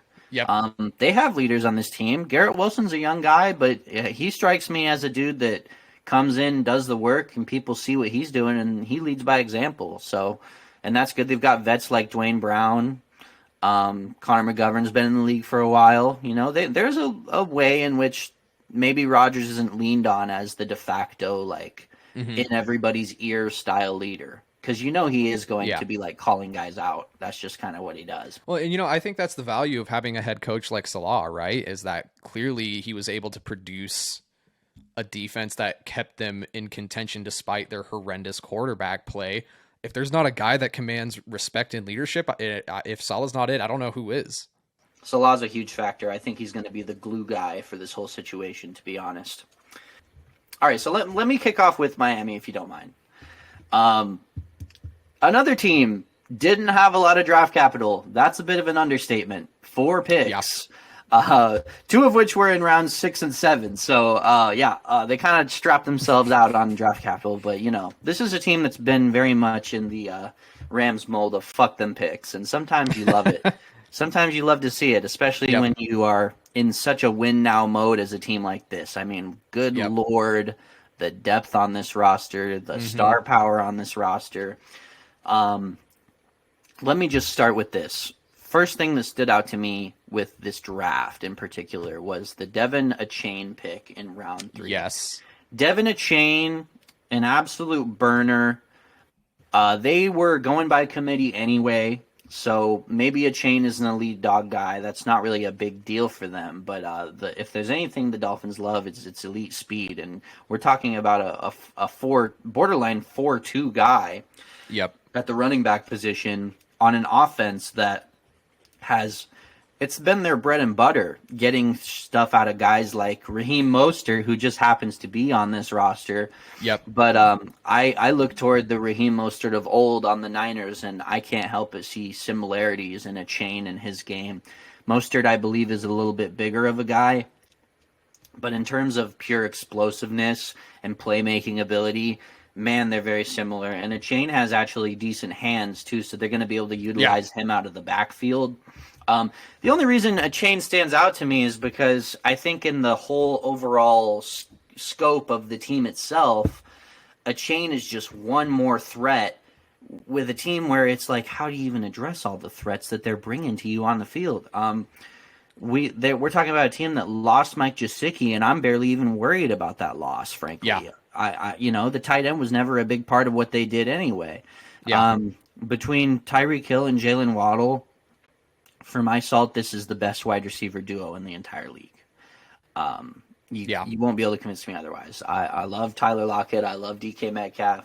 I love Jamar Chase. I love T. Higgins. I love all these guys. This is the best wide receiver core in the league. Jalen Waddle is a freak show. He's twitchy as hell. Yeah. He's wide open on half the passes he catches, and just makes fools of guys on the line. His polish coming out, I think, is second to none for many of these guys. I mean, I can't believe the versatility of the route running, the mental side of things. He's always playing games with dudes out there. You can tell everything is intentional. It's very Stephon Diggs-like, where every move he makes is to set up the move a few plays down the line. And Jalen Waddle, great player, love his game, want him to stay healthy, would love to see him stay healthy. But all in all, I see a team with a mind in Mike McDaniel that can take all of these insane elite threats in their different skill sets and put together a very dangerous team. And not big to mention, Mike McDaniel fan, yeah, right. They may have even solved their Tua problem, hopefully, because Mike White is going to come in for them as a free agent. He's going to be, if not, above average, a good starter for them in situations where they may lose Tua. He's had his own health concerns, so that's worth noting. But very, very smart acquisition to bring in Mike White here, because at the end of the day, we know in this San Francisco scheme, you just need a guy that can be reasonably accurate. And with weapons like this, the coaching and the scheme will do the rest more often than not. Yeah, I'll be far from the first person to point this out, but this is a trend that you've seen the last few years in the league, that the backup quarterback is becoming an increasingly valued position by front offices and by head coaches. If you got a guy, I think, something that I remember is when Breeze went down, I think it must have been 2019, or I think it must have been 2019. Breeze went down and they plugged and played Teddy B, and he started 5 games that season. He went 4-1. They were a huge reason why they were seeded the way they were. And I think if you consider, especially, ironic, talking about the 49ers schemes, the backup quarterback is becoming one of the most valuable positions in the NFL. If you've got a guy that you can go in and plug and play, especially if, you got a guy like Tua, which is that to me is the biggest question mark heading into the season, right? Is the health concerns with Tua. If he can stay healthy, we know what he can do. He's got a great skill set. He's been phenomenal. But I mean, how can you not with like the talent, right? But bringing in Mike White, A, it made the Jets worse, which is great for them, and B, he is a phenomenal player to plug and play. And if he doesn't get hurt, who's to say that he wasn't competing for the starting position? I love that, bringing in Mike White, and there's just so much to love about this roster. I think I saw something somewhere that somebody said that this is a track team that hits. There is just explosive talent everywhere. Everywhere you go, it is just speed, speed, speed. And it's like you mentioned with the chain pick that, just another burner, that this team is predicated upon scheming matchup nightmares. There's too many pieces out on the field at any one given time to be able to cover everybody, it seems. Like you were saying, Jalen Waddle, a lot of the catches, he was completely naked. He was wide open. That's just because this team is an assignment nightmare. I don't know how you can scheme around all these different athletes that no matter who you put on them, there's going to be somebody that they're covering that's going to be able to burn them. Yes. And in terms of talent, right, on any other team that wasn't a Shanahan disciple-led team, Mike McDaniel, we know, is highly capable of implementing the same, scheme and doing Certainly. it effectively. And if you told me for any other team that wasn't a Shanahan team that their starting running back core is going to be Raheem Mostert, some mixture of Raheem Mostert in year 57 or whatever he's at now, Jeff Wilson Jr., who, he's like great talent. He's a good guy. He's a rotational guy. He's capable. He's not gonna lock it down the 3-down skill set, but he can get it done. He's a serviceable down guy. Absolutely. He's got decent hands, I guess. But between some combination of them and a chain speed, I don't know how many carries a chain will warrant early on, but you can't help but imagine Mike McDaniel's not going to be able to help himself with this guy. From what I was hearing, too, out of camp, a chain has shown off really good hands, too. He's been making a lot of noise. So, again, I don't think I really view him as their lead dog by any means, but I do think he will have a role, and a significant one at that. And, I just think at the end of the day, I'm a huge fan and believer in the Shanahan scheme. It's not really a remarkable take to have at the end of the day, but I think if you look at the overall impact of the entire league, all of these different guys that have gone different places and implemented this scheme, you've seen offensive success. You've seen it with, I know it's not a direct link necessarily, but McVay and Shanahan do similar things. You saw it with Waldron coming into Seattle. They've been hyper successful utilizing a running back by committee since then, changing it to like this classic zone run scheme. And you see it with a lot of other teams that implement the scheme as well. Miami Dolphins being a great one. And I would point toward there's some underrated depth on this team to go along with it. And you need that on these schemes because they like to use like gadget guys and get dudes in space. Braxton Berrios. I was just going to say that. Exactly. We were talking about what are the Jets going to do to replace the slot production? Well, they don't have Braxton Berrios anymore, and maybe they should because he is a very capable slot. And considering the interchangeability, like you said, of Waddle and Hill and Braxton Berrios, those guys are all very twitchy. They're all very good on the inside. They can bump him. They can bump Waddle to the outside and the inside at will. Same with Hill. Berrios can't really play outside, but he can come and spell them in the slot at times. And I don't know what exactly Robbie Anderson will bring to you. Excuse me, Robbie the Chosen. The chosen one.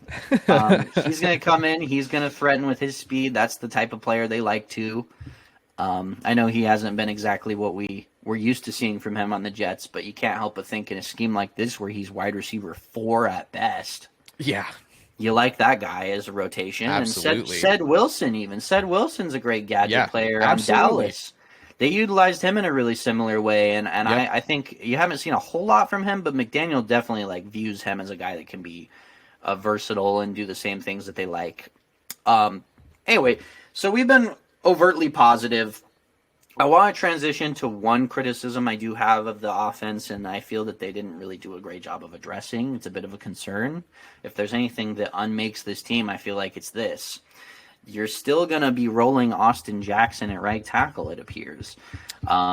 Isaiah Wynn hasn't really been all that great of a tackle himself for the Patriots in the time he spent there, and I think they brought him in this season as well as an offseason addition, but at this point, I really don't think he's going to be any better than what Austin Jackson brings you, and that's concerning to me because Austin Jackson has been a big problem for this team. He's been a big part of the reason, unfortunately. I don't want to dunk on the guy because that's never my intent, but there's a reason that Tua's been ragdolled his whole freaking career up to this point is they've had issues on the edge, and it's been easy to get to Tua. Yeah, I couldn't agree more. That I was just going to bring that up.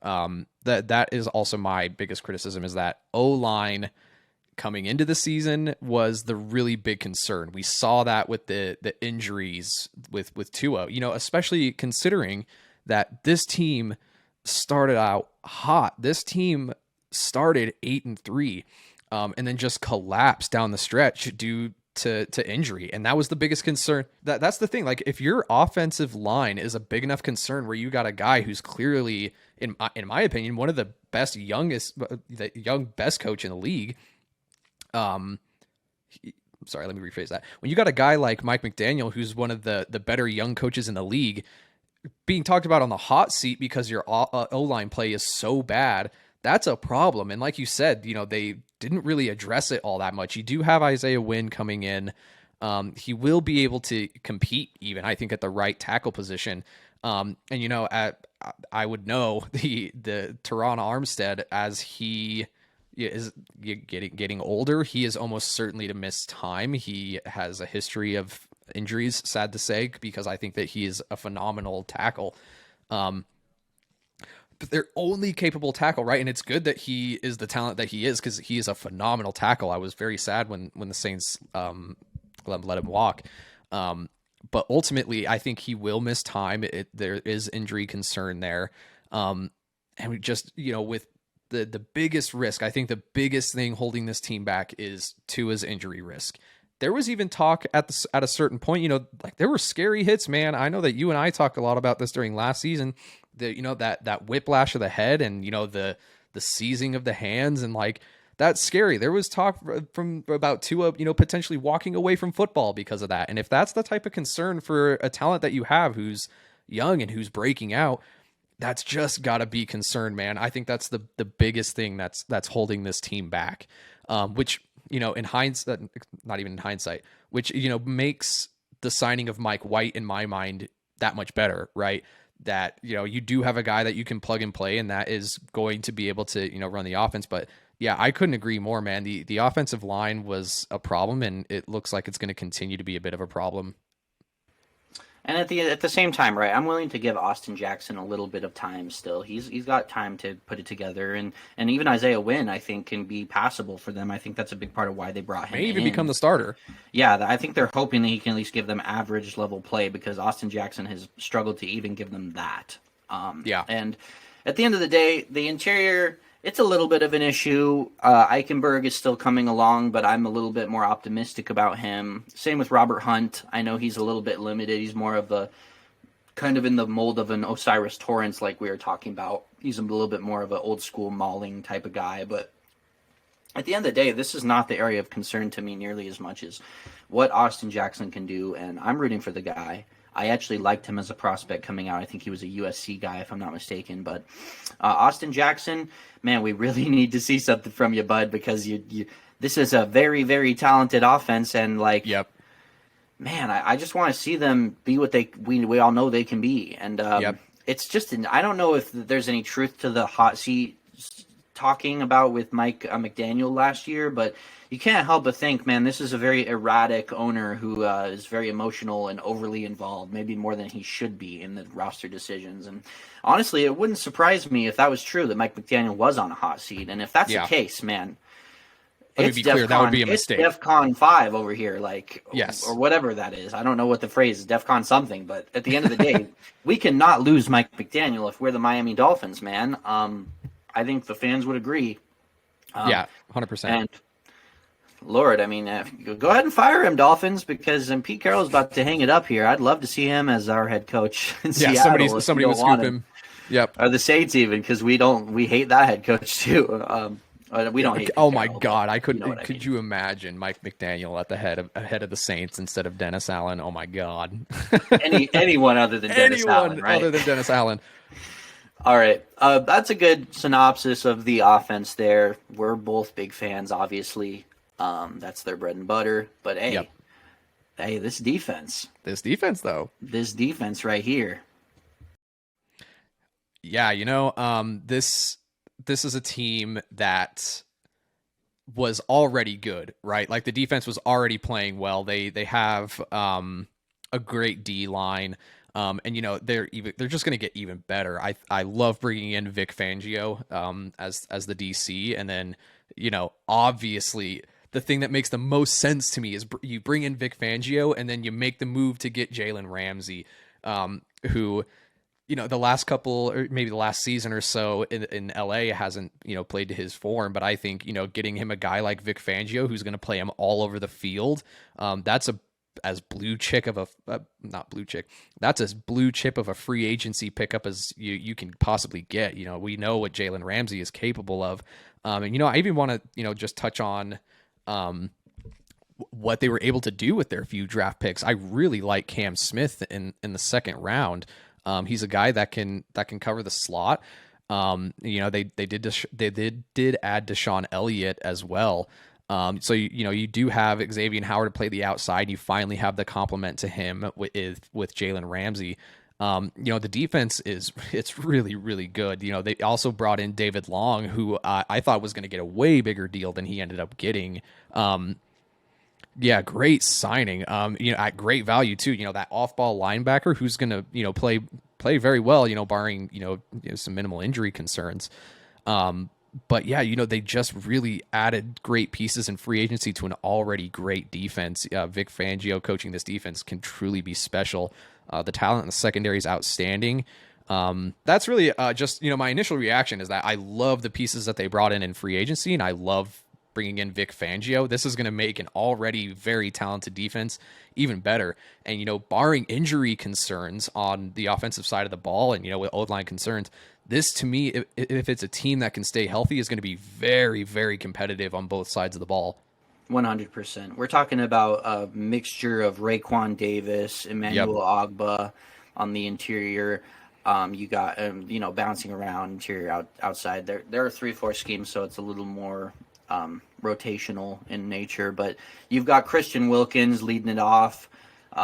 He's just a monster. Love Christian Wilkins' game. He just does everything for them. He stops the run. He's getting better in getting to the quarterback every year. Wilkins, just a guy that's going to continue to be overlooked, but I mean, he's got to be a perennial Pro Bowl candidate for the rest of his career going forward. If not all pro, he's developing into something even better, it seems. But I was a huge fan of the Jalen Phillips selection when they grabbed him. Agreed. Physical skill set of, just an Adonis, very similar to guys like Will McDonald we talked about earlier. just a little more tweenery to me, right? And that's kind of what you want. I mean, we talk about speed. This defense has no shortage of speed as well. To go along with 100%. the offense, Jalen Phillips is out there flying around, knocking dudes' heads off. Yeah. David Long's a bit of a vet now, but he's got speed as well that he brings. They brought in Bradley Chubb, who's ferocious off the edge. Just a lot of like high quality names, and now that they've made some of these additions, you're talking about great depth. Van Ginkel's going to be backing up David Long, because he can kind of do outside inside stuff as well. But he's great as a rotational guy. I just didn't really like him as a starter necessarily. Same with Duke Riley. Duke Riley's pretty underrated as a rotational dude on that basis. But it was like you were saying, and I didn't mean to cut you off, but let me just say, this secondary here, I was saying earlier about how I felt that the Bills secondary is one of the best, if not the best. This is making a case right up there at this point as well. It's really going to depend on what Ramsey can give you. Ramsey is, I personally feel, a bit in decline right now, but at the end of the day, you're pairing him up with Xavier Howard. Yes. Xavier Howard's name doesn't get tossed around a whole lot when it comes to the top corner discussion, but to me, you got Pat Surtain, you got Sauce Gardner in the conversation for sure. You got Xavier Howard in the conversation without a doubt to me. In fact, pound for pound, Xavier Howard's a little bit undersized, but man, pound for pound, hold him back. That's for sure. He might be the best corner in the league. It's arguable. And along with Xavier Howard, who we all know how great he is, Javon Holland is another guy that I don't think gets talked about enough, what he's able to do. 100%. So versatile. He can really do it all. He can play the nickel for him. He's a hard hitter. He's got insane ball skills. Another guy with really good speed to go with. That's just the trend of this team. This is the speed team.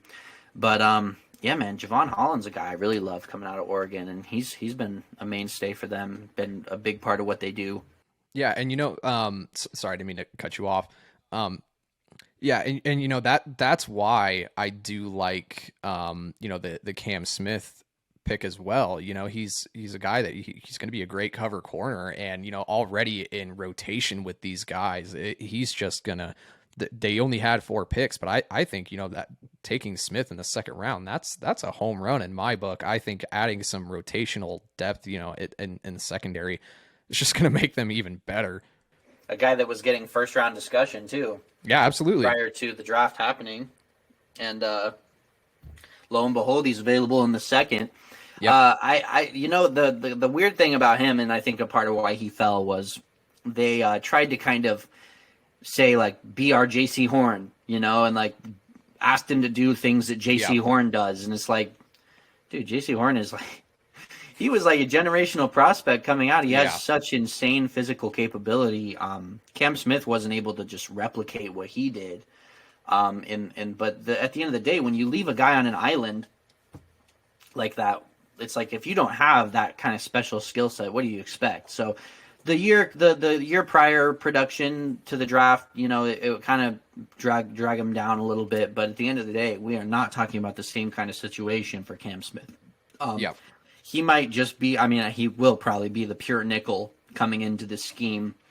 And man, that's a hell of a player to just have as your nickel that you're just kind of playing because you don't really have another spot for him. But it certainly is like, it appears to be a BPA pick, but at the end of the day, I think it's a good pick because it's like we said, we don't know how much more Jalen Ramsey really has at this current level that he's at, and he kind of seems like maybe a short-term stay type of guy for this team. But at the end of the day, man, like, it's Ramsey, a win-now move, right? Yes, it completely is, and it's the kind of thing they needed to do, considering that there were very few ways they could have improved this defense to the level of it being like very much in the discussion for just like top 5 best overall defensive units in the entire league.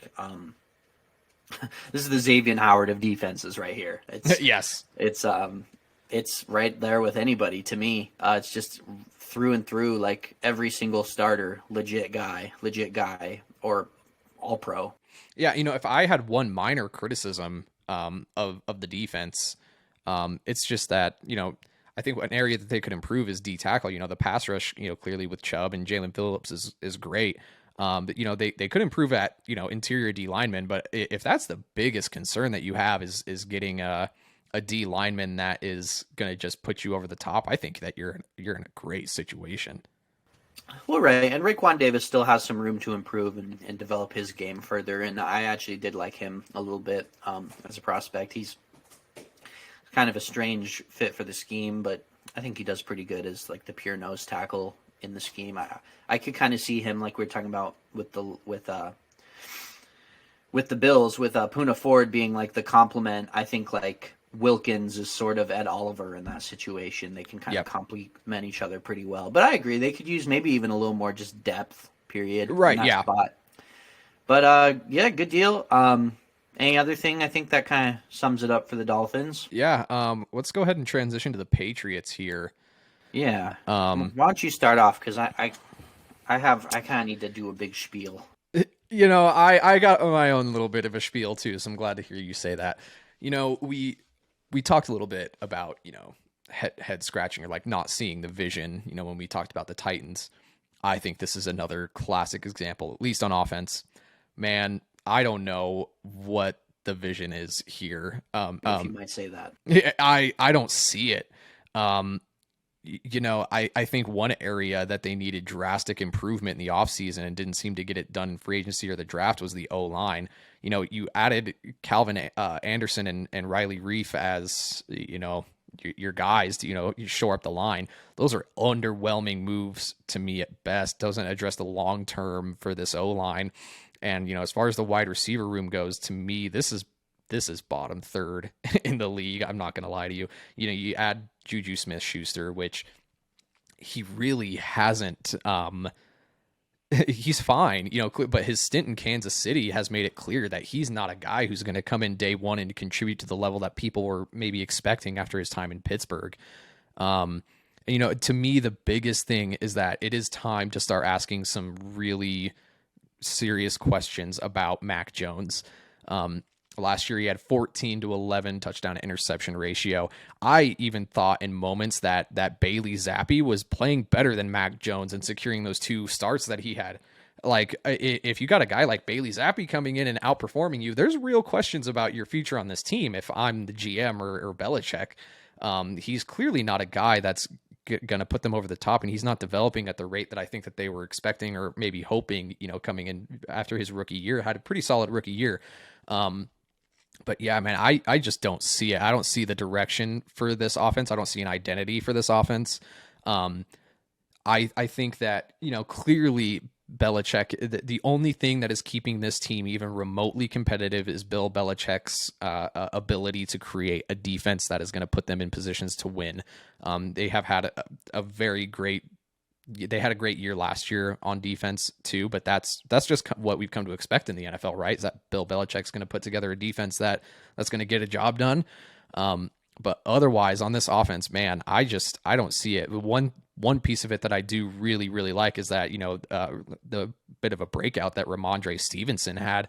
And, one of their free agency moves that they made was they brought in James Robinson, which was a bit of a head scratcher to me because I think that that's the area of the offense that maybe they had the most depth was at running back. Bringing in another guy in free agency. At the time they had Damian Harris, but he was. They also had Damian Harris, injury stuff. Yeah. But it was weird considering that they had Harris and absolutely had done the PR Strong draft pick prior. Absolutely. I mean, yeah, I just don't see where. Like the O-line play has not been good. And, clearly Mac Jones has been struggling, not developing at the rate that they've been expecting in the wide receiver room. Got Juju, Kendrick Bourne, he's shown flashes, sure. But Devontae Parker and Tyquan Thornton, Juju, that's one of the weaker wide receiver cores to me. I'm just curious on your take on that. Well, I mean, you just saw me yawn, and that's a pretty good indicator of kind of how I feel about this offense. It draws a big yawn from me. Let me push back a tad because I will defend a little Sure. bit of their roster moves, right? Okay, so the Juju Smith-Schuster thing. It's actually really good. It's a good move in the context of the fact that they got him on a far cheaper deal than was given to goodness, sorry, I'm blowing the name.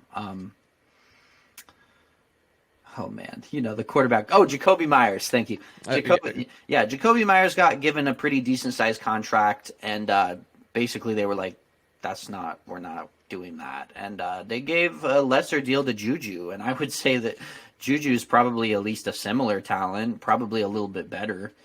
Maybe some people will jump down my throat for that, but I'm not overly high on Juju at this point. I mean, yeah, he did some good things with Kansas City, but doesn't everybody do good things with Kansas City? Right? Exactly. Yeah. Kadarius Toney was It's like going fast in a Ferrari. Yes.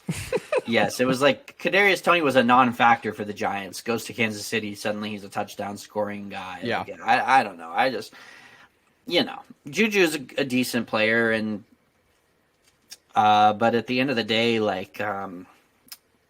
it's just been so many head-scratching draft decisions from this team, man.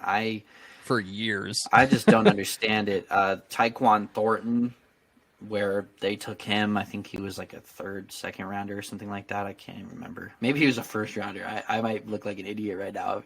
If he was, I'll say this: if he was a first rounder, then that proves my point even more. But regardless, he shouldn't have been a second rounder either, or a third. Just a pure speed guy at the end of the day, and I just feel like Bill Belichick's a great defensive coach, but I just don't understand what he sees in these guys. It's almost like he zones in on one particular aspect of a guy's skill set, and he's like, that's why I'll take him here, right? And it's like that he doesn't maybe he's not seeing the all-around capability of these guys. At the end of the day, it's like I see what he's trying to do, but it's not being done well. No. It's the same thing with the Mike Gesicki thing. It's like, wasn't the whole reason that you spent all that money on Jonnu Smith and Hunter Henry was because you wanted the capability of being able to go heavy offensive sets where you're going to run the ball a lot and those guys complement and get their run blocking going on top of their pass catching skill sets? Okay, cool. I like the idea. Doesn't go so well. Jonnu Smith is kind of a non-factor for them for most of the time he spent there. He leaves. Now they replace him with Mike Gesicki? Mike Gesicki that doesn't even run block at all? He doesn't know how to run block. He can't run block. He's basically a wide receiver playing tight end. Yeah. This is the kind of decision-making that I just don't see, because it's like, are you doing complementary football if you're not taking guys that actually match what you say you want to do?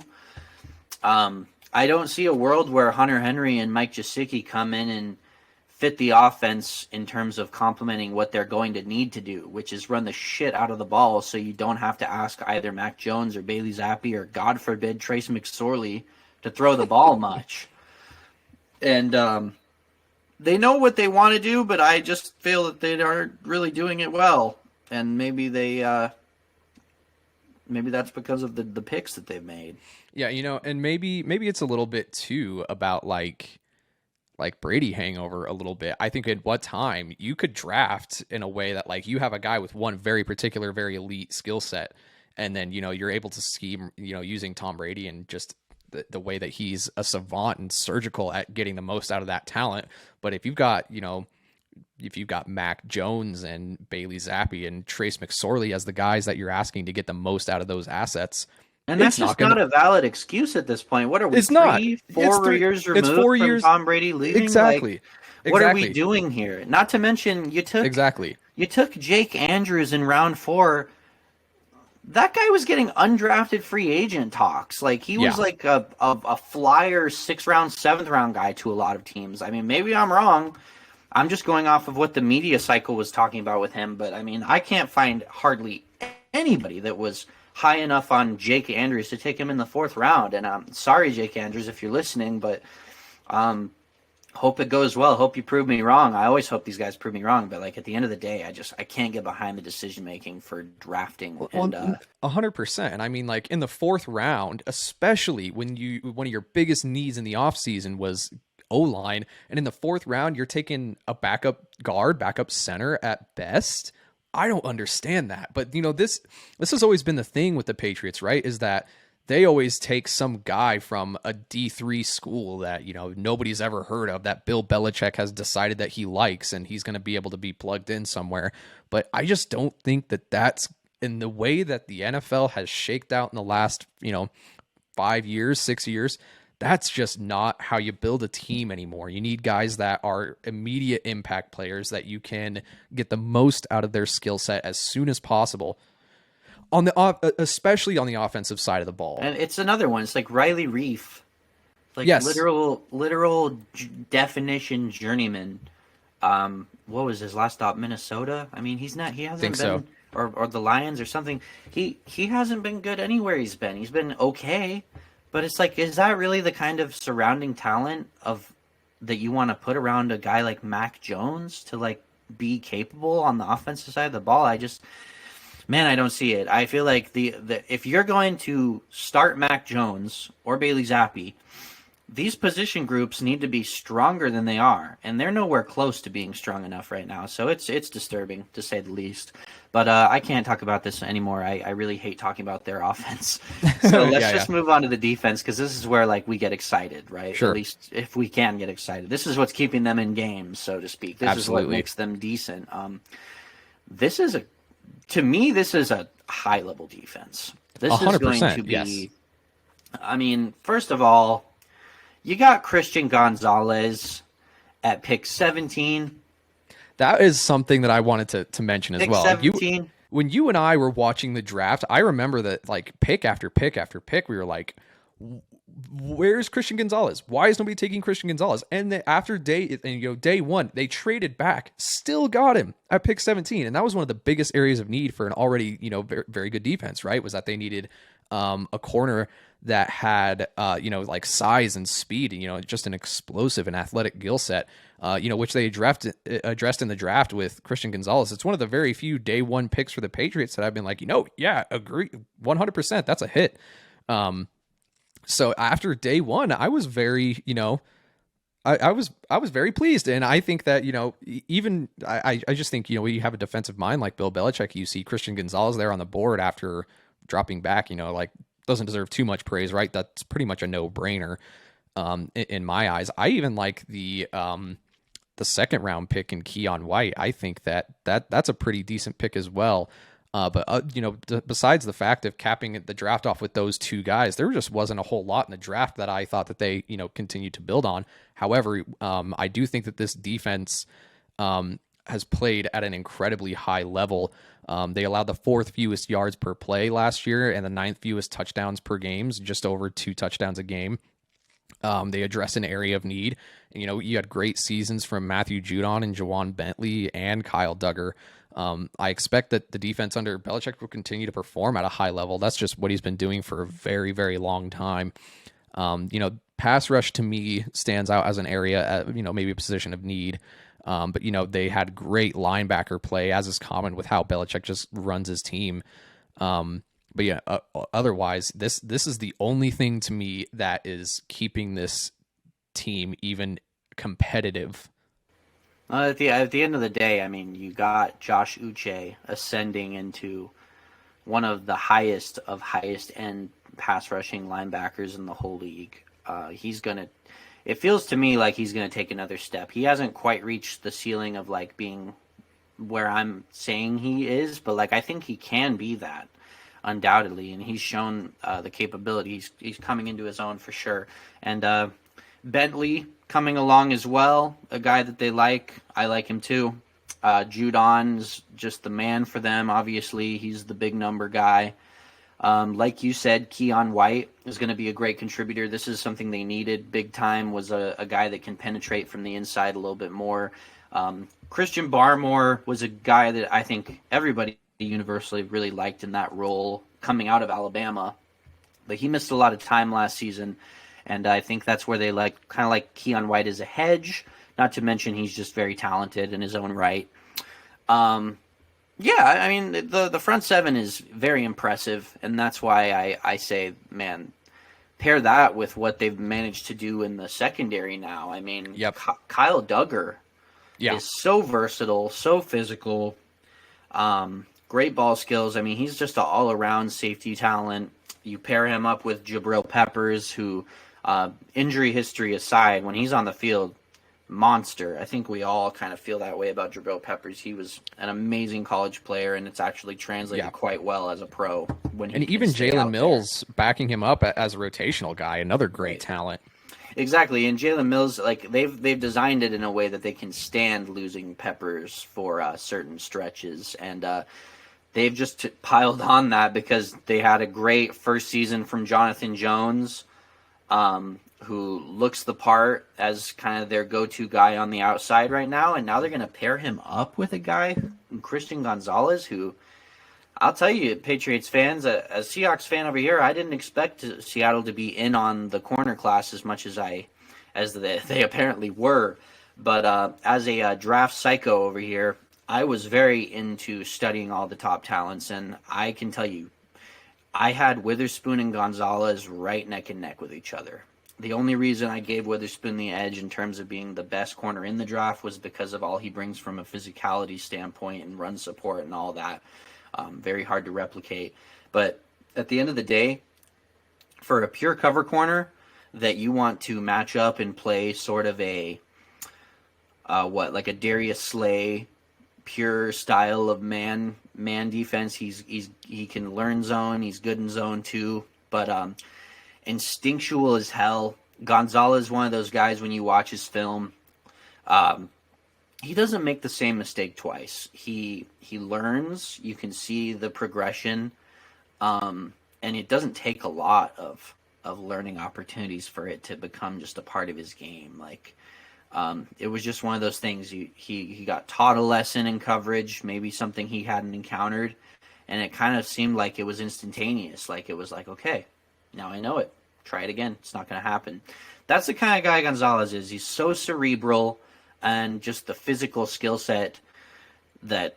Great instincts, too. It creates a monster in a guy that's... I mean, he's very Richard Sherman-like in that way. Just so smart, so instinctual, and on top of that, he has that physical skill set. I mean, he's faster, much faster than Sherman, and has a similar build. Love Christian Gonzalez's game, and overall, in the grand scheme of the secondary, he, combined with the safety play and Jonathan Jones in year 2, this secondary is going to be hard to throw on. And like you said, the front seven, maybe not like insanely star-studded, but it's coming along, and it's stupid deep.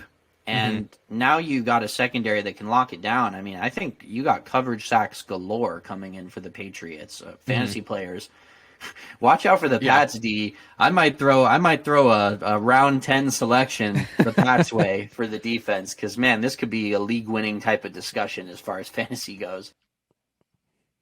Yeah, there was even a point, I think it was last year, it was like maybe 5 or 6 weeks into the season, or maybe it was the year before that, but they were like the number 4 running back, the Patriots D. They've done it before, man, and they have the talent to do it again here. This, to me, again, we talked about this, it's crazy because this division overall is insane, but this right here is the same as the Dolphins defense, in discussion for top 5 in the entire league. Yep. And they have an outside shot of being just the best, period, to me. Yep. So at the end of the day, I think summation for me, it's just like, what a waste. Honestly. I don't think the offense is going to be doing enough to get it done for them, sadly. Maybe they prove me wrong. You never know. Can't say I'm rooting for it. They've had enough offensive success. I'd love the Patriots to be bad for a little while longer, if I'm being honest. But in terms of just what I think about from a football standpoint, man, this defense is great. Hopefully they can do enough on offense to be passable, because it would be sad to see this team have a defense like this and not make playoffs. But at the end of the day, you know, it's going to be tough for all of the teams in this division to get in. And it makes me question, man, with all the talent and the other teams this division, man. Yeah. Pats fans, I feel for you. You're in a tough situation if you're. I don't feel for them. Actually, So they can polish their rings a little bit if they're feeling down about anything. I don't feel for them in that sense. It's just as a fan, when you're invested, it's like to have to show up on Sundays and root for this offense, man. That's maybe they haven't had enough grief. Do you know what I mean? Maybe they'll appreciate the rings more if they're bad for 10 years. That's true. They need to weed out the fair weathers for sure, and they're well on their way to doing that right now. Did you have any other standout things? I mean, it was a pretty big draft class. We hardly addressed it, but it's just a painfully mid-draft beyond the first 2 rounds to me. To have this many picks and to come away with this kind of talent is like, man. Thank God they got Christian Gonzalez and Keon White, because that's like one of the only things carrying this. And freaking you draft. can have your top 2 rounds be absolute hits and have a decent draft, but otherwise I just am not super sold on their draft class. But I mean. We should mention Marte Mapu. He wasn't really discussed a whole lot, but he is a sleeper, and I see what they see in him.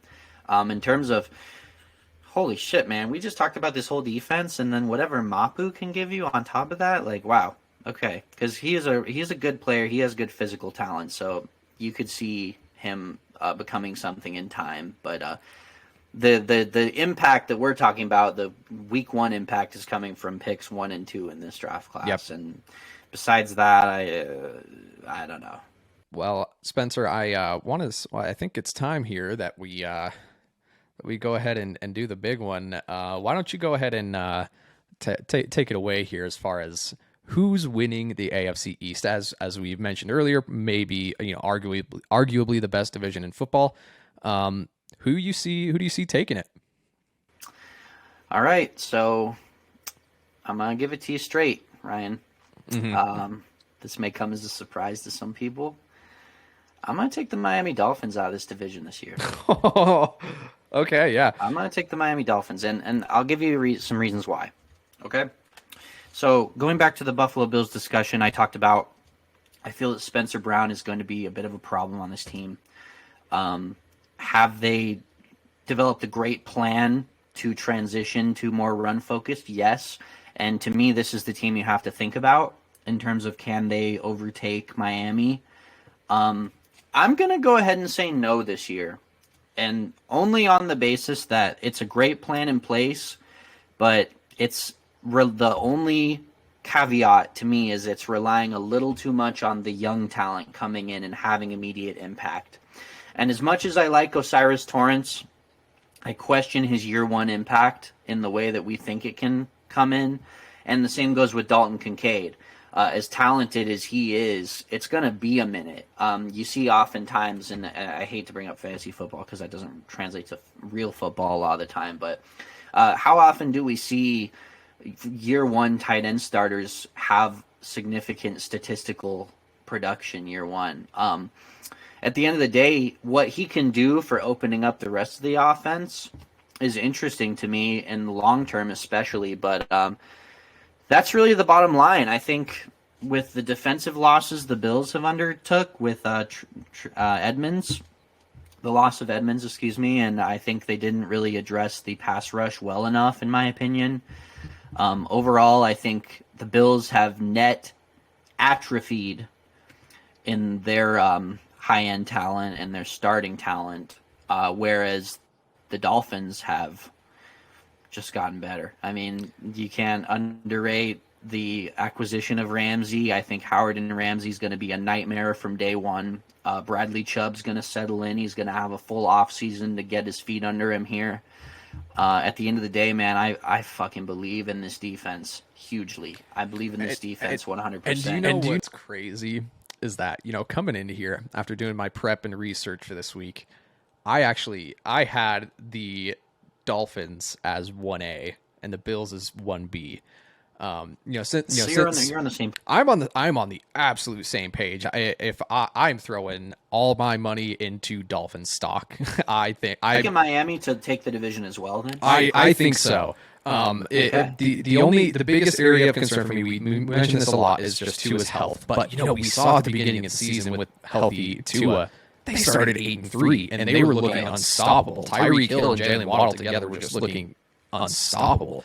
And I saw, I don't know if you saw this, but there was a picture on Twitter of Tua from the back from last year and this year, and man, that man's put on some weight. He's got the loins on. You can tell that he's, maybe he'll be able to resist injury a little bit more, maybe get the Eddie Lacy effect. Sure, I know he was doing the stuff about like learning how to fall or whatever with jiu-jitsu and stuff. So I mean, it's a big bet to make that Tua's going to make it through, but I mean, we can only base off of the talent we see in front of us. And I mean, if Tua does make it through the season, at least able to start some portion of the games, I think Mike White can play in his stead and get them some victories. And that's the thing that I think like puts them over the top is that, like barring Tua's injury, that's a big question mark. But if he were to go down, I think Mike White is a phenomenal plug and play who you can go in and absolutely win you games. And I